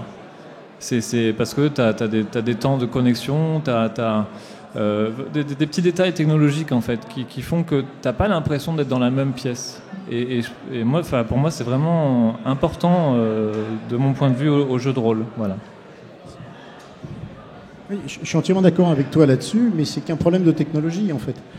Et c'est un problème d'évolution. Si tu avais la possibilité d'assister maintenant à une partie de jeu de rôle autour d'une table telle qu'elle se situe au début, mais tu te dirais, mais c'est du délire, quoi. Comment ils ont pu vivre ça? Oui. Et je pense qu'on est exactement dans le mécanisme inversé par rapport à ce que je viens de dire. On est au début d'une nouvelle évolution, mais c'est encore, non pas balbutiant, mais la technologie ne permet pas encore. Effectivement, il y a des coupures d'Internet, le streaming fait que c'est haché, mais c'est que de la technique. La technique va évoluer. On a des outils déjà de graphisme où on peut faire apparaître un certain nombre d'éléments graphiques sur l'écran pour mettre dans l'ambiance. Mais prends par exemple un jeu comme... Alors c'est pas un jeu de rôle, mais prends World of Warcraft. Quand tu joues en guilde, c'est-à-dire que tu fais une sortie dans un un lieu particulier où il faut que tu te regroupes à plusieurs, comme dans une partie de jeu de rôle, pour aller affronter des boss et les tuer, la quasi-totalité maintenant des joueurs jouent avec un micro ou jouent en communiquant, et il est exact que tu ne vois pas les autres joueurs, tu vois leur avatar sur l'écran. Ce n'est pas un meneur de jeu qui est là, mais si tu écoutes ce qui se dit lors des parties, on retrouve exactement le même type d'intervention qu'autour d'une table. Sauf que là, on se lâche plus parce qu'on ne risque pas de perturber le meneur de jeu. Et est-ce que là, on ne parle pas de la communication non verbale au final? Parce que on dit que la communication non verbale, c'est 90% de la communication, et peut-être que là, ces 90%, ils se perdent en fait actuellement. C'est peut-être ça, je sais pas. Vous pouvez répéter la question? J'ai l'impression que, si tu veux, ce qui fait un intérêt du jeu de rôle autour d'une table, c'est de se voir, c'est communiquer. Et comme la communication, on dit que c'est 90% de non-verbal, avec je sais pas, les gestes, les mouvements du visage, des mains, même les odeurs des autres joueurs d'ailleurs. Du coup, tout ça se perd complètement lorsque tu es à travers un écran. Oui, mais alors en ce qui concerne l'odeur, je pense que c'est un progrès. Mais peut-être. Mais oui, je ne peux qu'être d'accord avec ce que tu dis. Néanmoins, ce n'est qu'une limite technologique qui a pour devenir d'être dépassée à un moment donné. Donc quand on aura, parce qu'à l'heure actuelle, on voit juste les visages, parce que le problème, c'est que les écrans sont trop petits. Si tu prends plus, la bande passante va te bouffer toute la possibilité, et ainsi de suite. Quand la technologie aura évolué au point que tu pourras voir l'individu en entier assis à sa table ou autre, on va se retrouver dans quelque chose de très très similaire. Oui. Le toucher va disparaître par rapport au lancer de dés, par rapport au fait de, si on est tactile, de vouloir toucher quelqu'un, un copain joueur ou autre. La spontanéité du fait de se retrouver ensemble n'y sera pas, c'est évident. Néanmoins, comparé par rapport au fait que tu peux jouer chez toi, même si tu ne sais pas conduire, ou que tu es dans un trou paumé. C'est clair qu'il y a des avantages énormes. Il y a des avantages énormes qui, à l'heure actuelle, sont contrebalancés par une technologie qui est encore défaillante, ou tout au moins pas suffisamment performante. Mais reprends les tout premiers jeux vidéo. Et tu te dis, mais c'est pas possible, j'ai joué à ça. Là, ça va être pareil, hein. Je trouve qu'un grand apport d'Internet sur le jeu de rôle sur table, c'est d'avoir créé une espèce de mémoire. C'est-à-dire qu'avant, vous aviez des magazines spécialisés qui existaient et qui réexistent depuis, comme Casus Belli. Et puis, vous vous retrouvez à peu près début 2000. Et puis là, vous avez Multisim, qui était une grosse boîte d'édition française qui ferme. Vous avez Asmodée, pas très longtemps après, qui dit qu'elle fait plus de jeux de rôle. Et en gros, on essaye de vous expliquer que le jeu de rôle c'est terminé, il n'y en aura plus, économiquement c'est pas viable, et voilà quoi. Et en fait, déjà avec Internet, même s'il y a moins de presse spécialisée, on a des sites comme le GROG, qui est vraiment incroyable, et je pense qu'il n'y a pas beaucoup d'équivalents dans d'autres médias comme le GROG, où vous avez une espèce de mémoire monstrueuse, et vous avez des gens qui vont parler de tous les jeux, et vous cherchez un jeu, vous avez les résumés, ça c'est assez incroyable. C'est aussi l'occasion de développer la théorie sur le jeu. C'est-à-dire vous allez avoir des forums où il y a des joueurs qui vont se mettre à réfléchir sur le jeu de rôle et puis à discuter entre eux. Il va y avoir des écoles, on va dire, d'auteurs. C'est-à-dire vous avez toute une génération d'auteurs, je pense que Jérôme vous en parlera mieux que moi, qui vont se rencontrer sur des forums comme Casus No et tout ça, qui vont discuter. Vous allez avoir vraiment un effet de génération. Et donc, en fait, la génération, on va dire, post-2000 va commencer comme ça, grâce un petit peu à Internet. Il y a plein de choses qui vont se passer. La dernière évolution date, donc c'est vraiment les financements participatifs, où là, niveau économique, on va dire, depuis 2009, il y a une espèce de renouveau. Et au niveau même des maisons d'édition et des créateurs, on a quand même une espèce de renaissance quelque part. Alors, on ne sera peut-être jamais à l'âge d'or des années 80, dont on a entendu parler, mais là, on vit une époque qui est vraiment faste, à mon sens, dans le sens où vous êtes auteur tout seul, vous pouvez rencontrer des gens qui vont vous aider à améliorer votre jeu sur un forum, vous allez en discuter avec eux, il y a une vraie entraide. Vous voulez jouer, vous trouvez des joueurs près de chez vous, plus basiquement, et puis surtout, il y a le crowdfunding, quoi. Donc maintenant, il y a de la place pour l'auto-édition, il y a de la place pour des plus grosses sociétés, et on arrive à faire des projets qui sont pas forcément, mais ou en tout cas auxquels on donne les clés pour être améliorés d'un point de vue de la fabrication des illustrations. Enfin, vous voyez, il y a la technologie du coup aussi. Voilà, le niveau des illustrations maintenant des jeux, alors même fait avec peu de moyens, c'est assez incroyable, et c'est aussi parce qu'il y a des rencontres, parce qu'il y a de l'entraide. Donc je pense que Internet à ce niveau-là a permis d'accéder à cette nouvelle époque du jeu de rôle qu'on connaît aujourd'hui, où économiquement c'est clair que c'est pas la même donne, il n'y a pas de souci là-dessus, il y a des nouveaux enjeux, il faut réapprendre les modes de fonctionnement, mais on arrive, vous voyez le nombre de jeux qui sortent à peu près depuis 2009, c'est vraiment assez incroyable, quoi.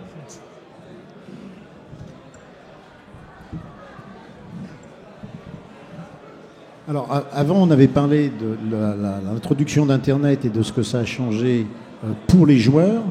Là, effectivement, les financements participatifs, c'est quelque chose qui a changé la vie d'éditeur. Il faut savoir que dans le milieu des années 2000, le marché économique du jeu de rôle n'était plus économiquement viable. C'est-à-dire que tout modèle économique basé exclusivement sur le jeu de rôle ne pouvait plus fonctionner et assurer la pérennité d'une gamme du fait même des ventes qui avaient énormément chuté, et le devenir d'une société dépend de son chiffre d'affaires et de sa rentabilité, et ça a amené beaucoup d'éditeurs à ne plus sortir de jeux parce que les risques étaient trop importants par rapport au devenir de la société. Donc il y a tout un tas d'auteurs potentiels qui n'ont plus eu les moyens de publier leurs ouvrages. L'apparition du financement participatif correspond en fait à ce qui existait déjà avant même l'apparition d'Internet dans le domaine du livre, c'était les souscriptions. Les petits éditeurs lançaient une souscription en disant voilà, j'ai besoin de préfinancement, vous allez acheter mon livre qui sortira à 200 € par exemple, vous ne l'achetez qu'à 150, mais vous versez tout de suite, vous en versez une partie. Et quand ils avaient récupéré suffisamment d'argent pour financer le projet, ils lançaient le projet et les gens recevaient le livre qu'ils avaient acheté. Ça, c'est quelque chose qui existe depuis de très très nombreuses années dans le domaine de l'édition papier. Et il y a eu une transposition qui a été faite sur Internet par l'intermédiaire du financement participatif, où là, on met sur la place publique via Internet son projet et on explique aux gens ce qu'ils vont pouvoir retirer s'ils rentrent dans le mécanisme de préachat. Et ça a complètement explosé et ça a permis à tout un tas d'auteurs qui n'auraient vraisemblablement pas été publiés, même à la belle époque du jeu de rôle papier, de pouvoir sortir leurs œuvres. Et ça a permis un renouveau complet de la production et en termes de traduction de jeux, principalement des États-Unis, mais pas uniquement, et de création française qui avait énormément chuté dans les années 2000. Et en plus, il y a deux autres choses, c'est l'impression à la demande et l'essor du PDF, qui, je pense, sont deux évolutions assez remarquables. Et le fait aussi que des logiciels de mise en page, des logiciels soient très accessibles aujourd'hui, et je pense qu'ils ne l'étaient pas avant.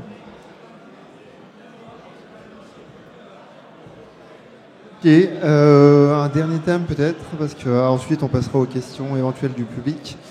Vous êtes tous impliqués dans le jeu de rôle en tant qu'auteur, en tant qu'éditeur. Comment vous voyez l'évolution à venir du jeu de rôle ? Vu la mouvance qu'il y a eu jusqu'à maintenant, quelle direction ça pourrait prendre dans les années à venir ? La multiplication des jeux publiés, je pense que il y a de plus en plus de jeux publiés. Enfin, j'ai l'impression, après, c'est vrai que j'ai pas les statistiques, c'est une impression que j'ai, mais au vu du nombre de sorties, j'ai l'impression que ça s'accélère. Voilà, peut-être qu'il y en aura encore plein, et des tonnes de rééditions, des tonnes de petits projets, des tonnes de. Je pense que c'est plutôt destiné à s'enrichir encore, quoi. Voilà. Alors, je pense pour ma part que le financement participatif va continuer, mais va atteindre un pic qui fait qu'il n'y aura plus de croissance. Et comme tout phénomène, il y aura une baisse à un moment donné. Néanmoins, ça va arriver vraisemblablement à un palier où ça va se stabiliser et ça va permettre à des produits intéressants dans le sens qu'ils vont intéresser un certain public et un public suffisant pour le financer, de se maintenir. Donc on va voir pendant encore un certain temps une croissance, comme tu disais, de projets et de produits qui vont sortir, mais je pense que d'ici quelques années, il va y avoir une baisse et une stabilisation. Parallèlement à ça, je pense que l'édition papier telle qu'elle existe, qu'elle a toujours existé jusqu'à présent, va se focaliser exclusivement sur des blockbusters. C'est-à-dire sur des blockbusters, c'est-à-dire des jeux à succès. Ou parce qu'on aura fait ce qu'il fallait ou qu'on aura misé sur le fait que ça devienne un gros succès. Et là, on ne va pas passer par un financement participatif. Ou parce que c'est un jeu à succès à l'étranger et qu'on va prendre les droits pour le faire. Et qu'il existe une gamme et une audience suffisante pour se passer du financement participatif.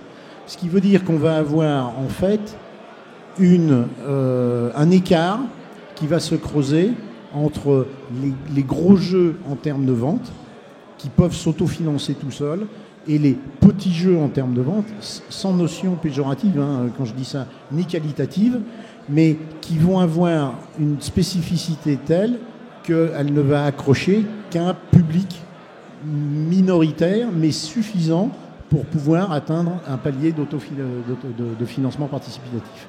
Et au milieu, il n'y aura plus rien. Jérôme, je crois que tu n'avais pas fait une étude là-dessus. Je crois que tu avais... Sur les aspects, sur le financement participatif, en fait, déjà, il y a un premier constat, c'est que on a à peu près tous, enfin, je parle des rôlistes en général, l'idée que c'est un pis-aller, l'idée que c'est un truc que font les petits éditeurs pour démarrer, mais que ça va passer. C'est un truc qu'il faut faire à côté, enfin, le temps d'avoir les reins solides. Ça, c'était peut-être vrai à l'époque. Aujourd'hui, c'est une connerie. Ce ne sera pas le cas. Enfin, moi, c'est ce que je croyais, très honnêtement. C'est ce qu'on est plein à avoir cru. Ça se produira pas comme ça. Aujourd'hui, le marché le jeu de rôle en financement participatif, ça doit être à peu près la moitié de ce qui se vend en boutique en termes de chiffre d'affaires. Alors, c'est une impression, on va dire. Je me suis renseigné un peu avant de la dire. Du point de vue des éditeurs, donc qui ne touchent que la moitié, en gros, de la marge que la moitié du prix public, ça veut dire que c'est à peu près à la même hauteur. C'est-à-dire qu'aujourd'hui, ce qui était accessoire il y a quelques années, c'est en passe de devenir le marché du jeu de rôle, quoi. Est-ce que ça va s'arrêter avant ? Est-ce que ça va pas s'arrêter avant ? J'en sais rien. Par contre, a priori, c'est là pour rester. Dans quelle mesure, je ne sais pas. Moi, pour vous citer quelques chiffres, de 2000, je crois que les premiers jeux de rôle par financement participatif en français moderne, on va dire, ça doit être 2011. En gros, de 2011 à 2013, ça n'arrête pas d'augmenter. 2014, ça se casse la gueule. Et puis bien. Pourquoi ça se casse la gueule ? Je sais pas. Moi, l'impression que j'ai, c'est que tous les petits malins comme moi qui avons fait un financement participatif avant, on s'aperçoit qu'on n'arrive pas à gérer, en fait. Et c'est le cas de plein de gens. Donc 2014, ça s'effondre, et 2015, ça repart énormément. Alors bien sûr, il y a des blockbusters, il y a les Cthulhu, il y a tout ça. Et aujourd'hui, donc on est le 26 mars, je crois. Au 26 mars, on a fait plus qu'en 2014, et on a déjà fait la moitié de ce qui s'est fait en 2015, qui était une année exceptionnelle, à l'échelle du crowdfunding. Alors effectivement, il y a eu les deux campagnes pour Donjons et Dragons, enfin c'est pas le nom exact, mais qui ont beaucoup joué. Mais effectivement, c'est pas du tout anecdotique. Ça, c'est le premier point.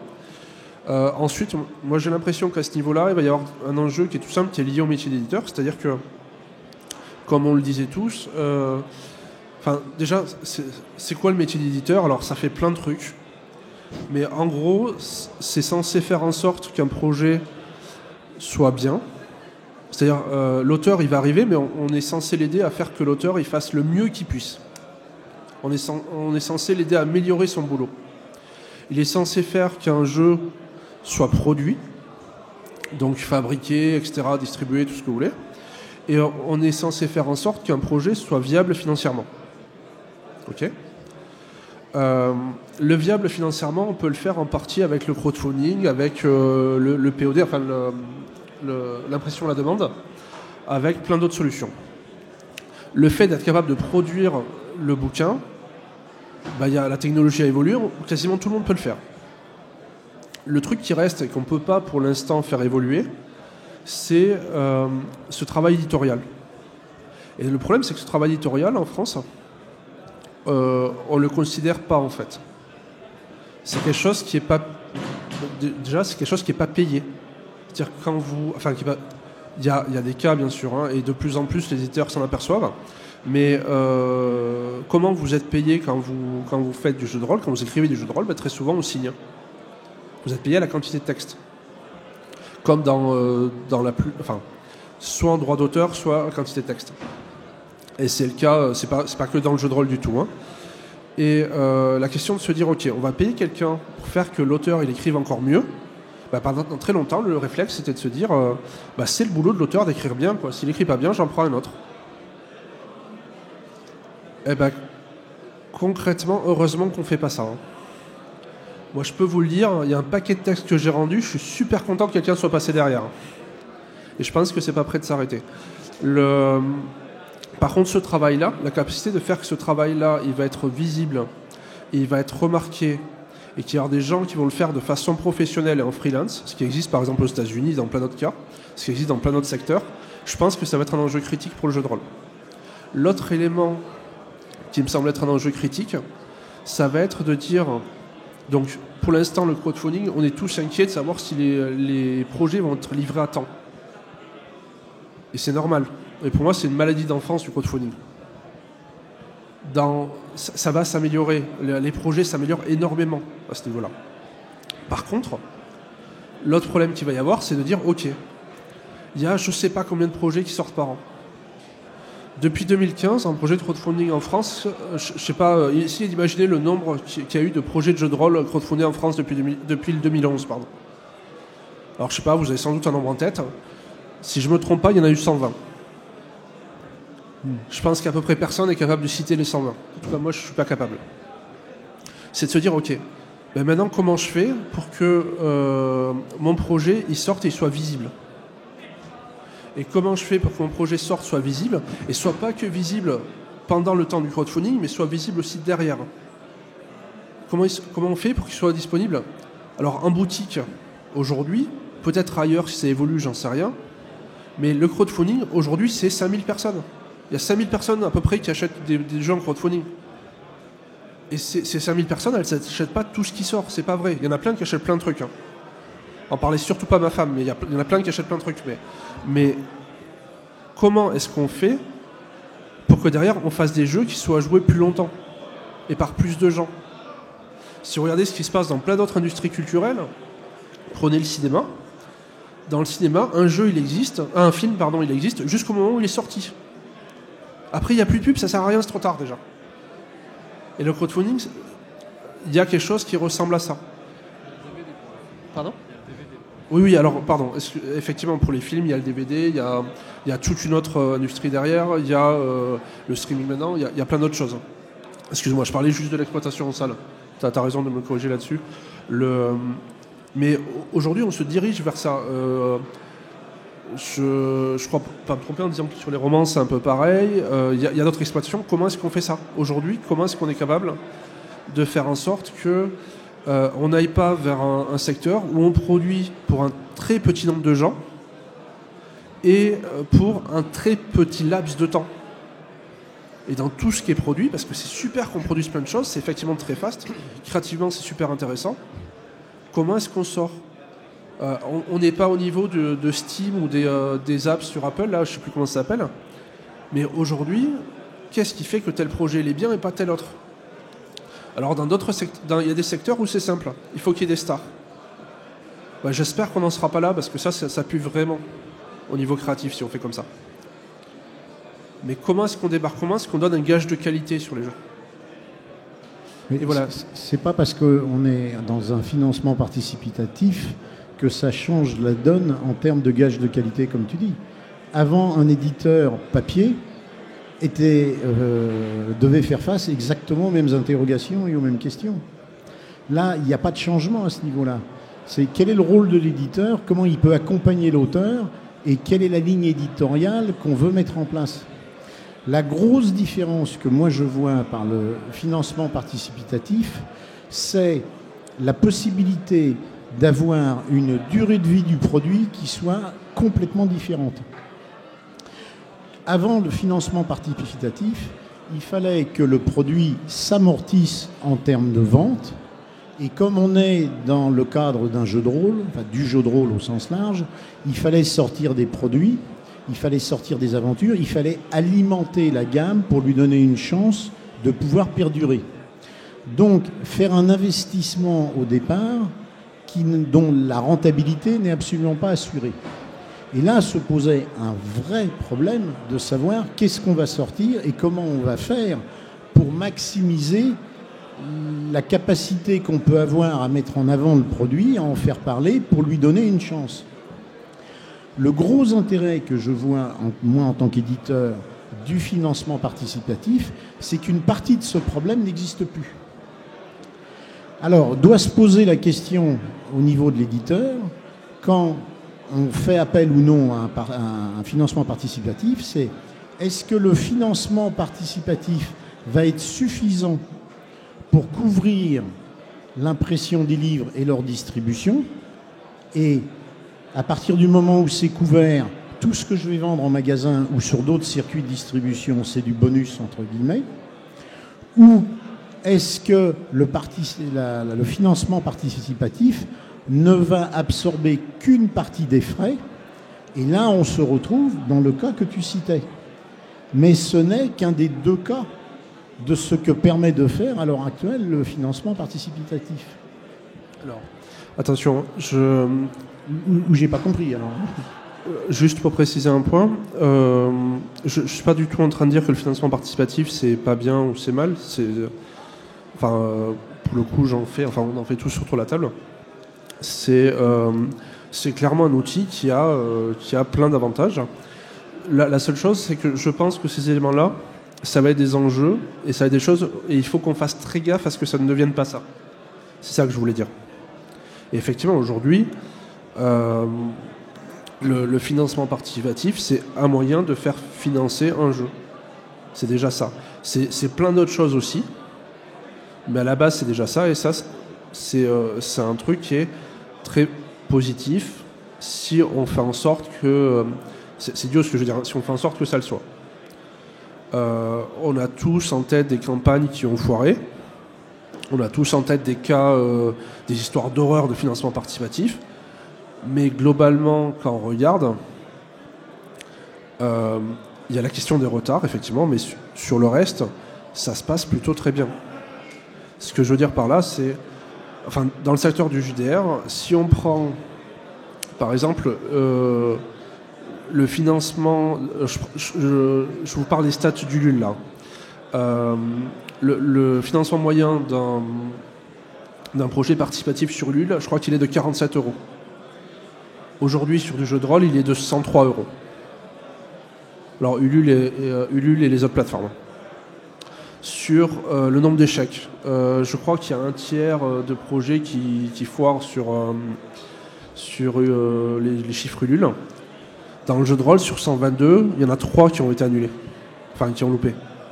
Je crois que c'est tout. Je me trompe peut-être à 1 ou 2 près, hein, mais on n'est pas du tout dans la même proportion. C'est un truc qui a été adopté, c'est un truc qui globalement marche. Juste, il y a des enjeux et il faut qu'on soit là pour les relever. Après, il y a plein de formes qui sont... il y a plein d'alternatives, il y a plein de possibilités... Enfin, ce que tu fais, par exemple, tu peux peut-être en parler, qui est encore une autre façon de le faire.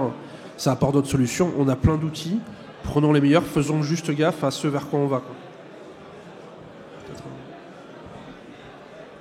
Sur le financement participatif, dans les défis, dans les enjeux qui vont se poser, pour moi, il y en a 2 qui sont majeurs. Le premier, c'est intelligemment un peu articuler financement participatif, Internet et boutique et point de vente. Parce que pour le coup, encore aujourd'hui, et je pense que c'est pas vraiment prêt de changer, c'est pas les mêmes personnes. Alors des fois, oui, il y en a qui font les deux, notamment les passionnés, mais on n'a pas les mêmes personnes qui vont boutique, on n'a pas les mêmes personnes qui font du financement participatif. Et comme tu disais, en plus, c'est quand même des produits qui, au final, pas toujours peuvent être assez différents. Donc déjà, il va falloir trouver un moyen de faire ça intelligemment pour les éditeurs, notamment pour pouvoir intégrer tout le monde, quoi.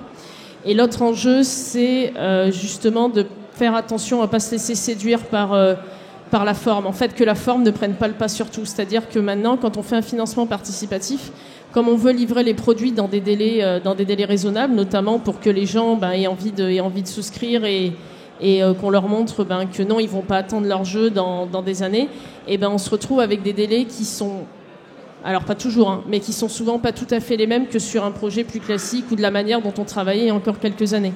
Et très souvent, on voit des financements qui sont très aboutis sur la forme. Donc le niveau d'illustration dans le jeu de rôle a pris quelques niveaux ces dernières années qui est magnifique. On a des très beaux objets, on peut même avoir des goodies. Et puis on se rend compte que ça va pêcher sur les finitions, donc, et parfois même, alors là c'est quand même heureusement plus rare, mais sur le contenu.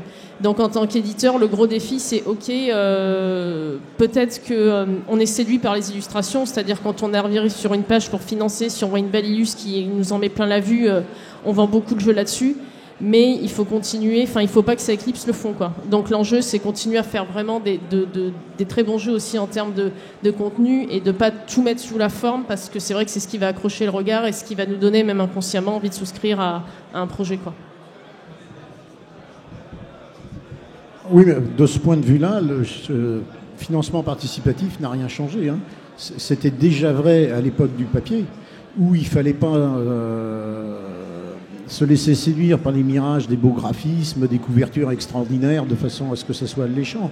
Parce que, en fait, c'est la qualité du contenu spécifiquement dans le jeu de rôle qui fait que le produit a une chance de pouvoir perdurer ou non.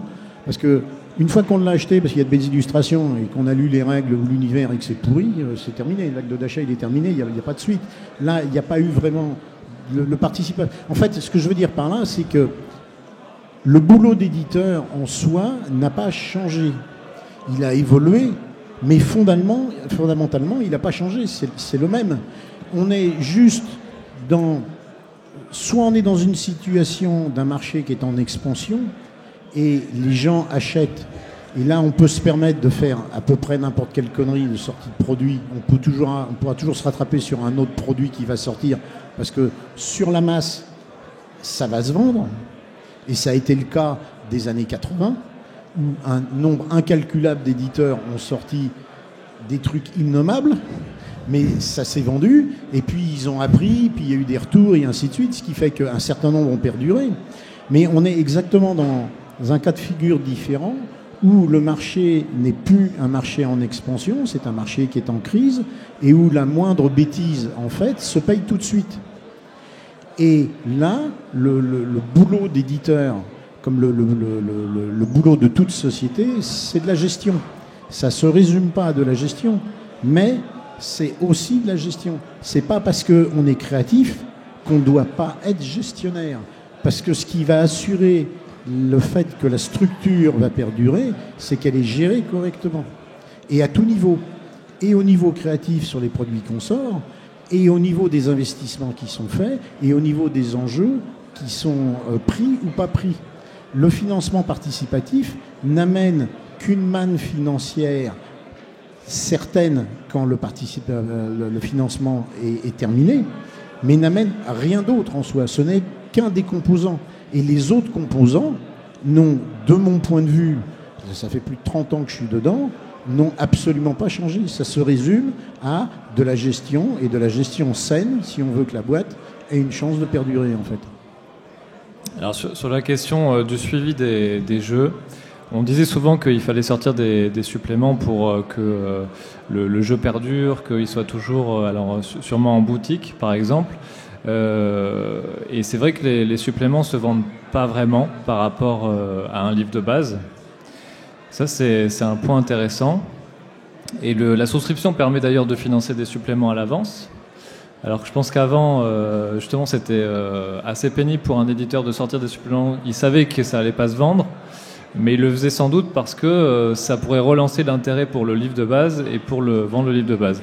Et ça, c'est un premier point. Aujourd'hui, heureusement, la souscription permet de financer des gammes entières. Alors maintenant, on voit des gammes à rallonge être financées d'un coup.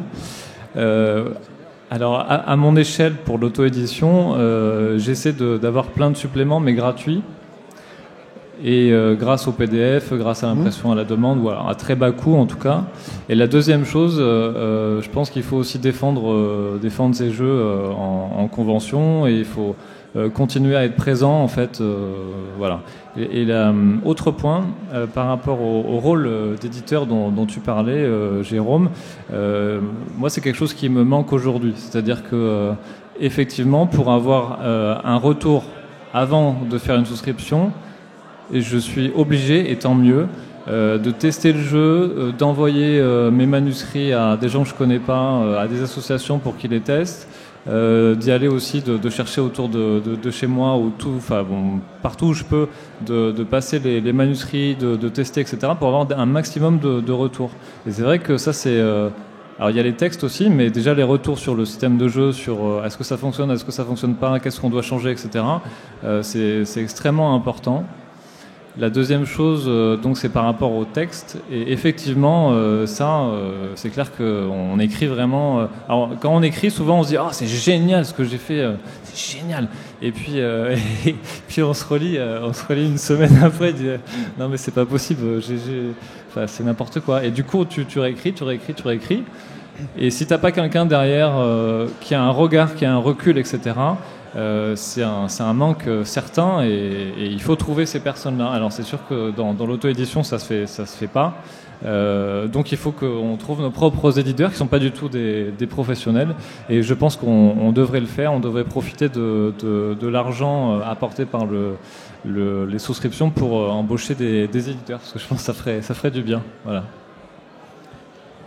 Une chose qui n'a pas changé au niveau de l'édition, c'est le rapport entre le créatif et l'éditeur. Quand le couple fonctionne bien, le créatif va amener un produit aussi bon soit-il, et le rôle de l'éditeur, c'est d'influer sur certains points pour optimiser les chances de succès du produit une fois qu'il est en contact avec le public. Et ça peut être des choses toutes bêtes, comme par exemple, moi j'ai eu des cas de créateurs qui sont venus me voir avec un produit fini.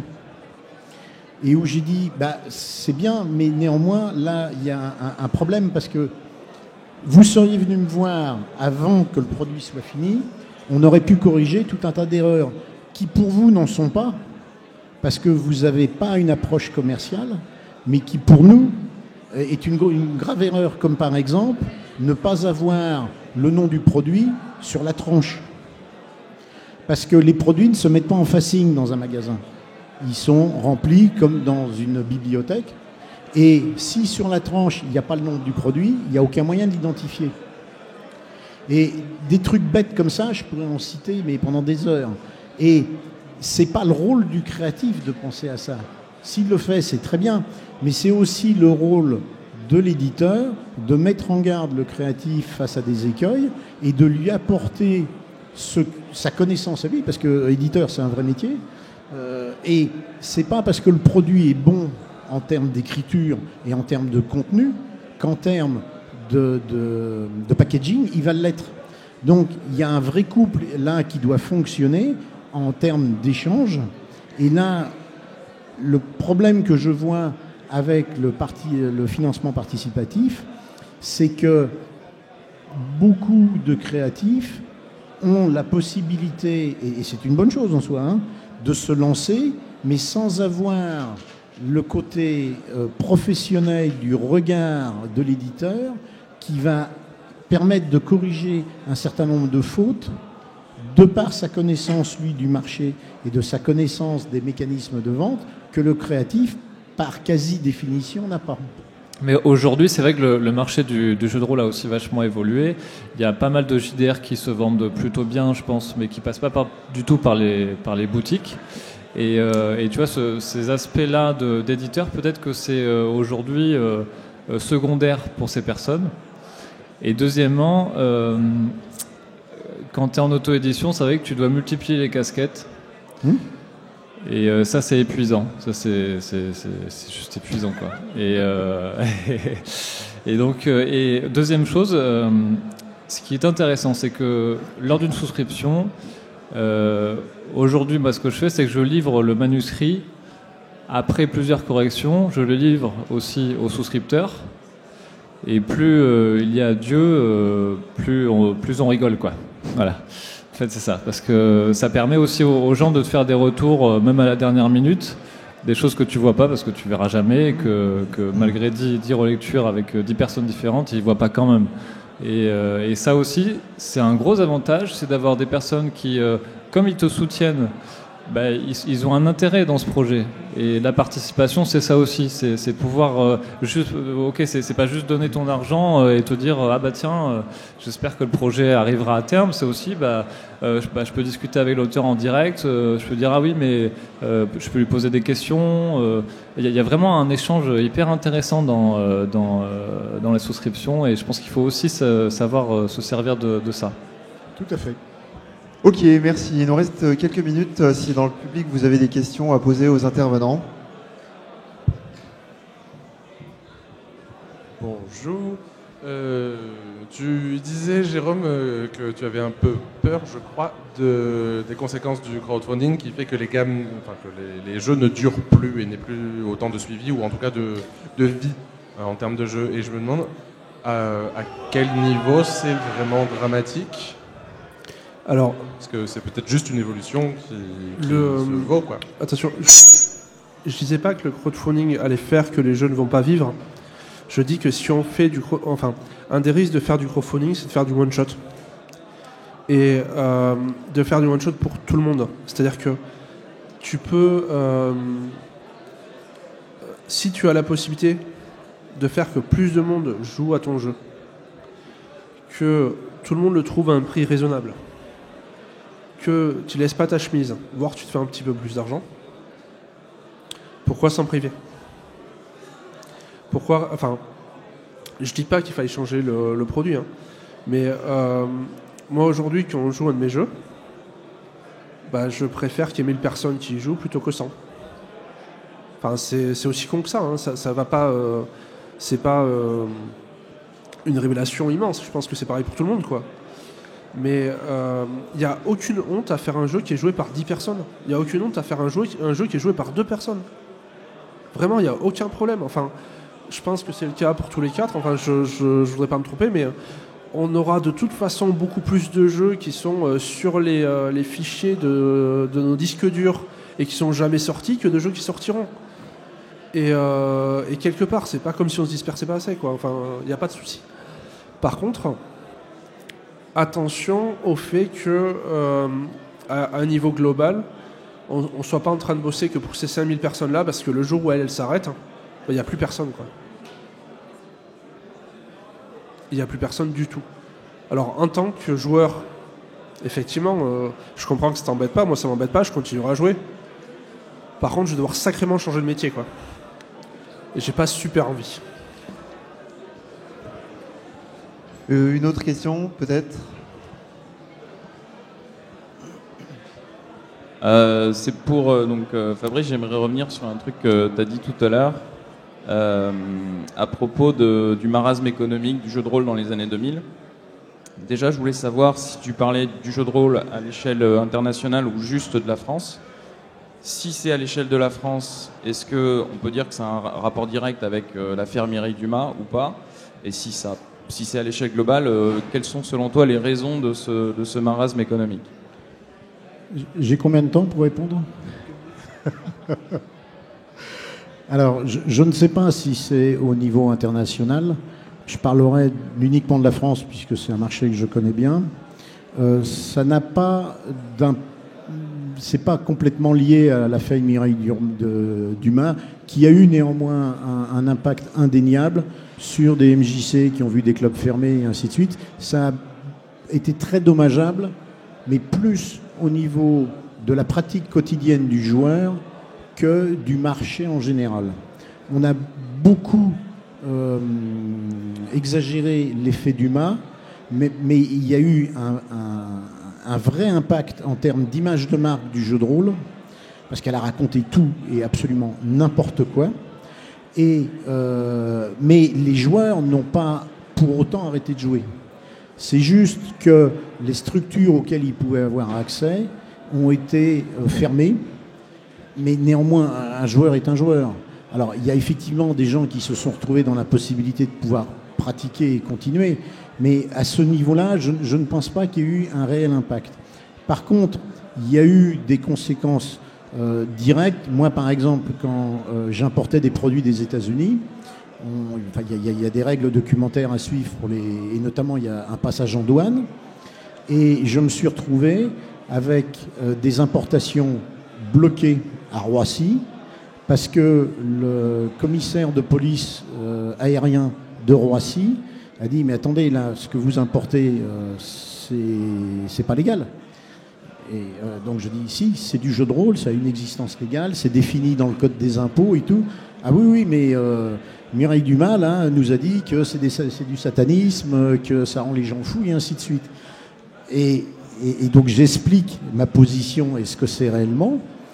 Et ça, c'est une histoire véridique. Hein. Le commissaire de l'époque de Roissy me dit « Écoutez, vous m'avez l'air de quelqu'un de sensé. Ce que vous me dites, je suis prêt à vous croire. Mais néanmoins, j'ai une fonction où je dois assumer un certain rôle.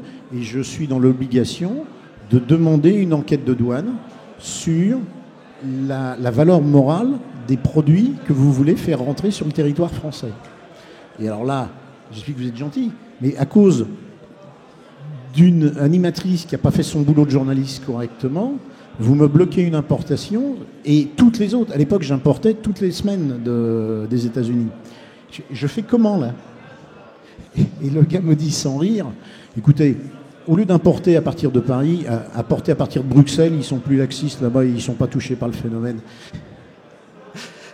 Donc, ça n'a pas eu plus de conséquences réelles que ça. Néanmoins, ce qui a eu une vraie conséquence sur les ventes dans les années 2000, et je vais essayer de faire court, je ne vais pas pouvoir développer, mais parce que c'est un sujet qui est assez pointu, c'est deux phénomènes conjoints.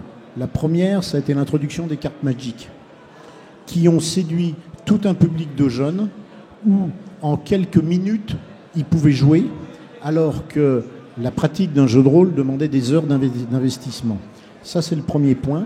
Et le deuxième point, c'est qu'on était arrivé à une époque où la deuxième génération de rôlistes avait déjà passé la main, et il n'y avait pas de troisième génération pour prendre le relais, parce qu'en fait, il n'y avait pas eu de transmission telle que ça se produisait à l'époque. Et alors que ça aurait pu se faire, là, Mireille Dumas et je ne sais plus comment s'appelle l'autre journaliste, ça a été très dommageable à ce niveau-là. Jacques Pradel, tout à fait. Enfin non, je te raconterai une anecdote après. Mais il y a eu un problème de renouvellement. Et c'est ce problème de renouvellement de la base installée des joueurs, parce que celle qui était là a vieilli, et il n'y a pas eu d'apport de sang frais, si on peut dire, fait que les ventes ont commencé à baisser, voire chuter. Voilà, pour faire simple, je vais m'arrêter là. Ok, très bien, merci. Écoutez, vous pourrez retrouver nos 4 intervenants sur leur stand respectif pendant tout le week-end. Voilà, la prochaine conférence, ce sera une démonstration par des illustrateurs commentée en live sur l'écran géant à 14h. Merci à tous. Merci à vous.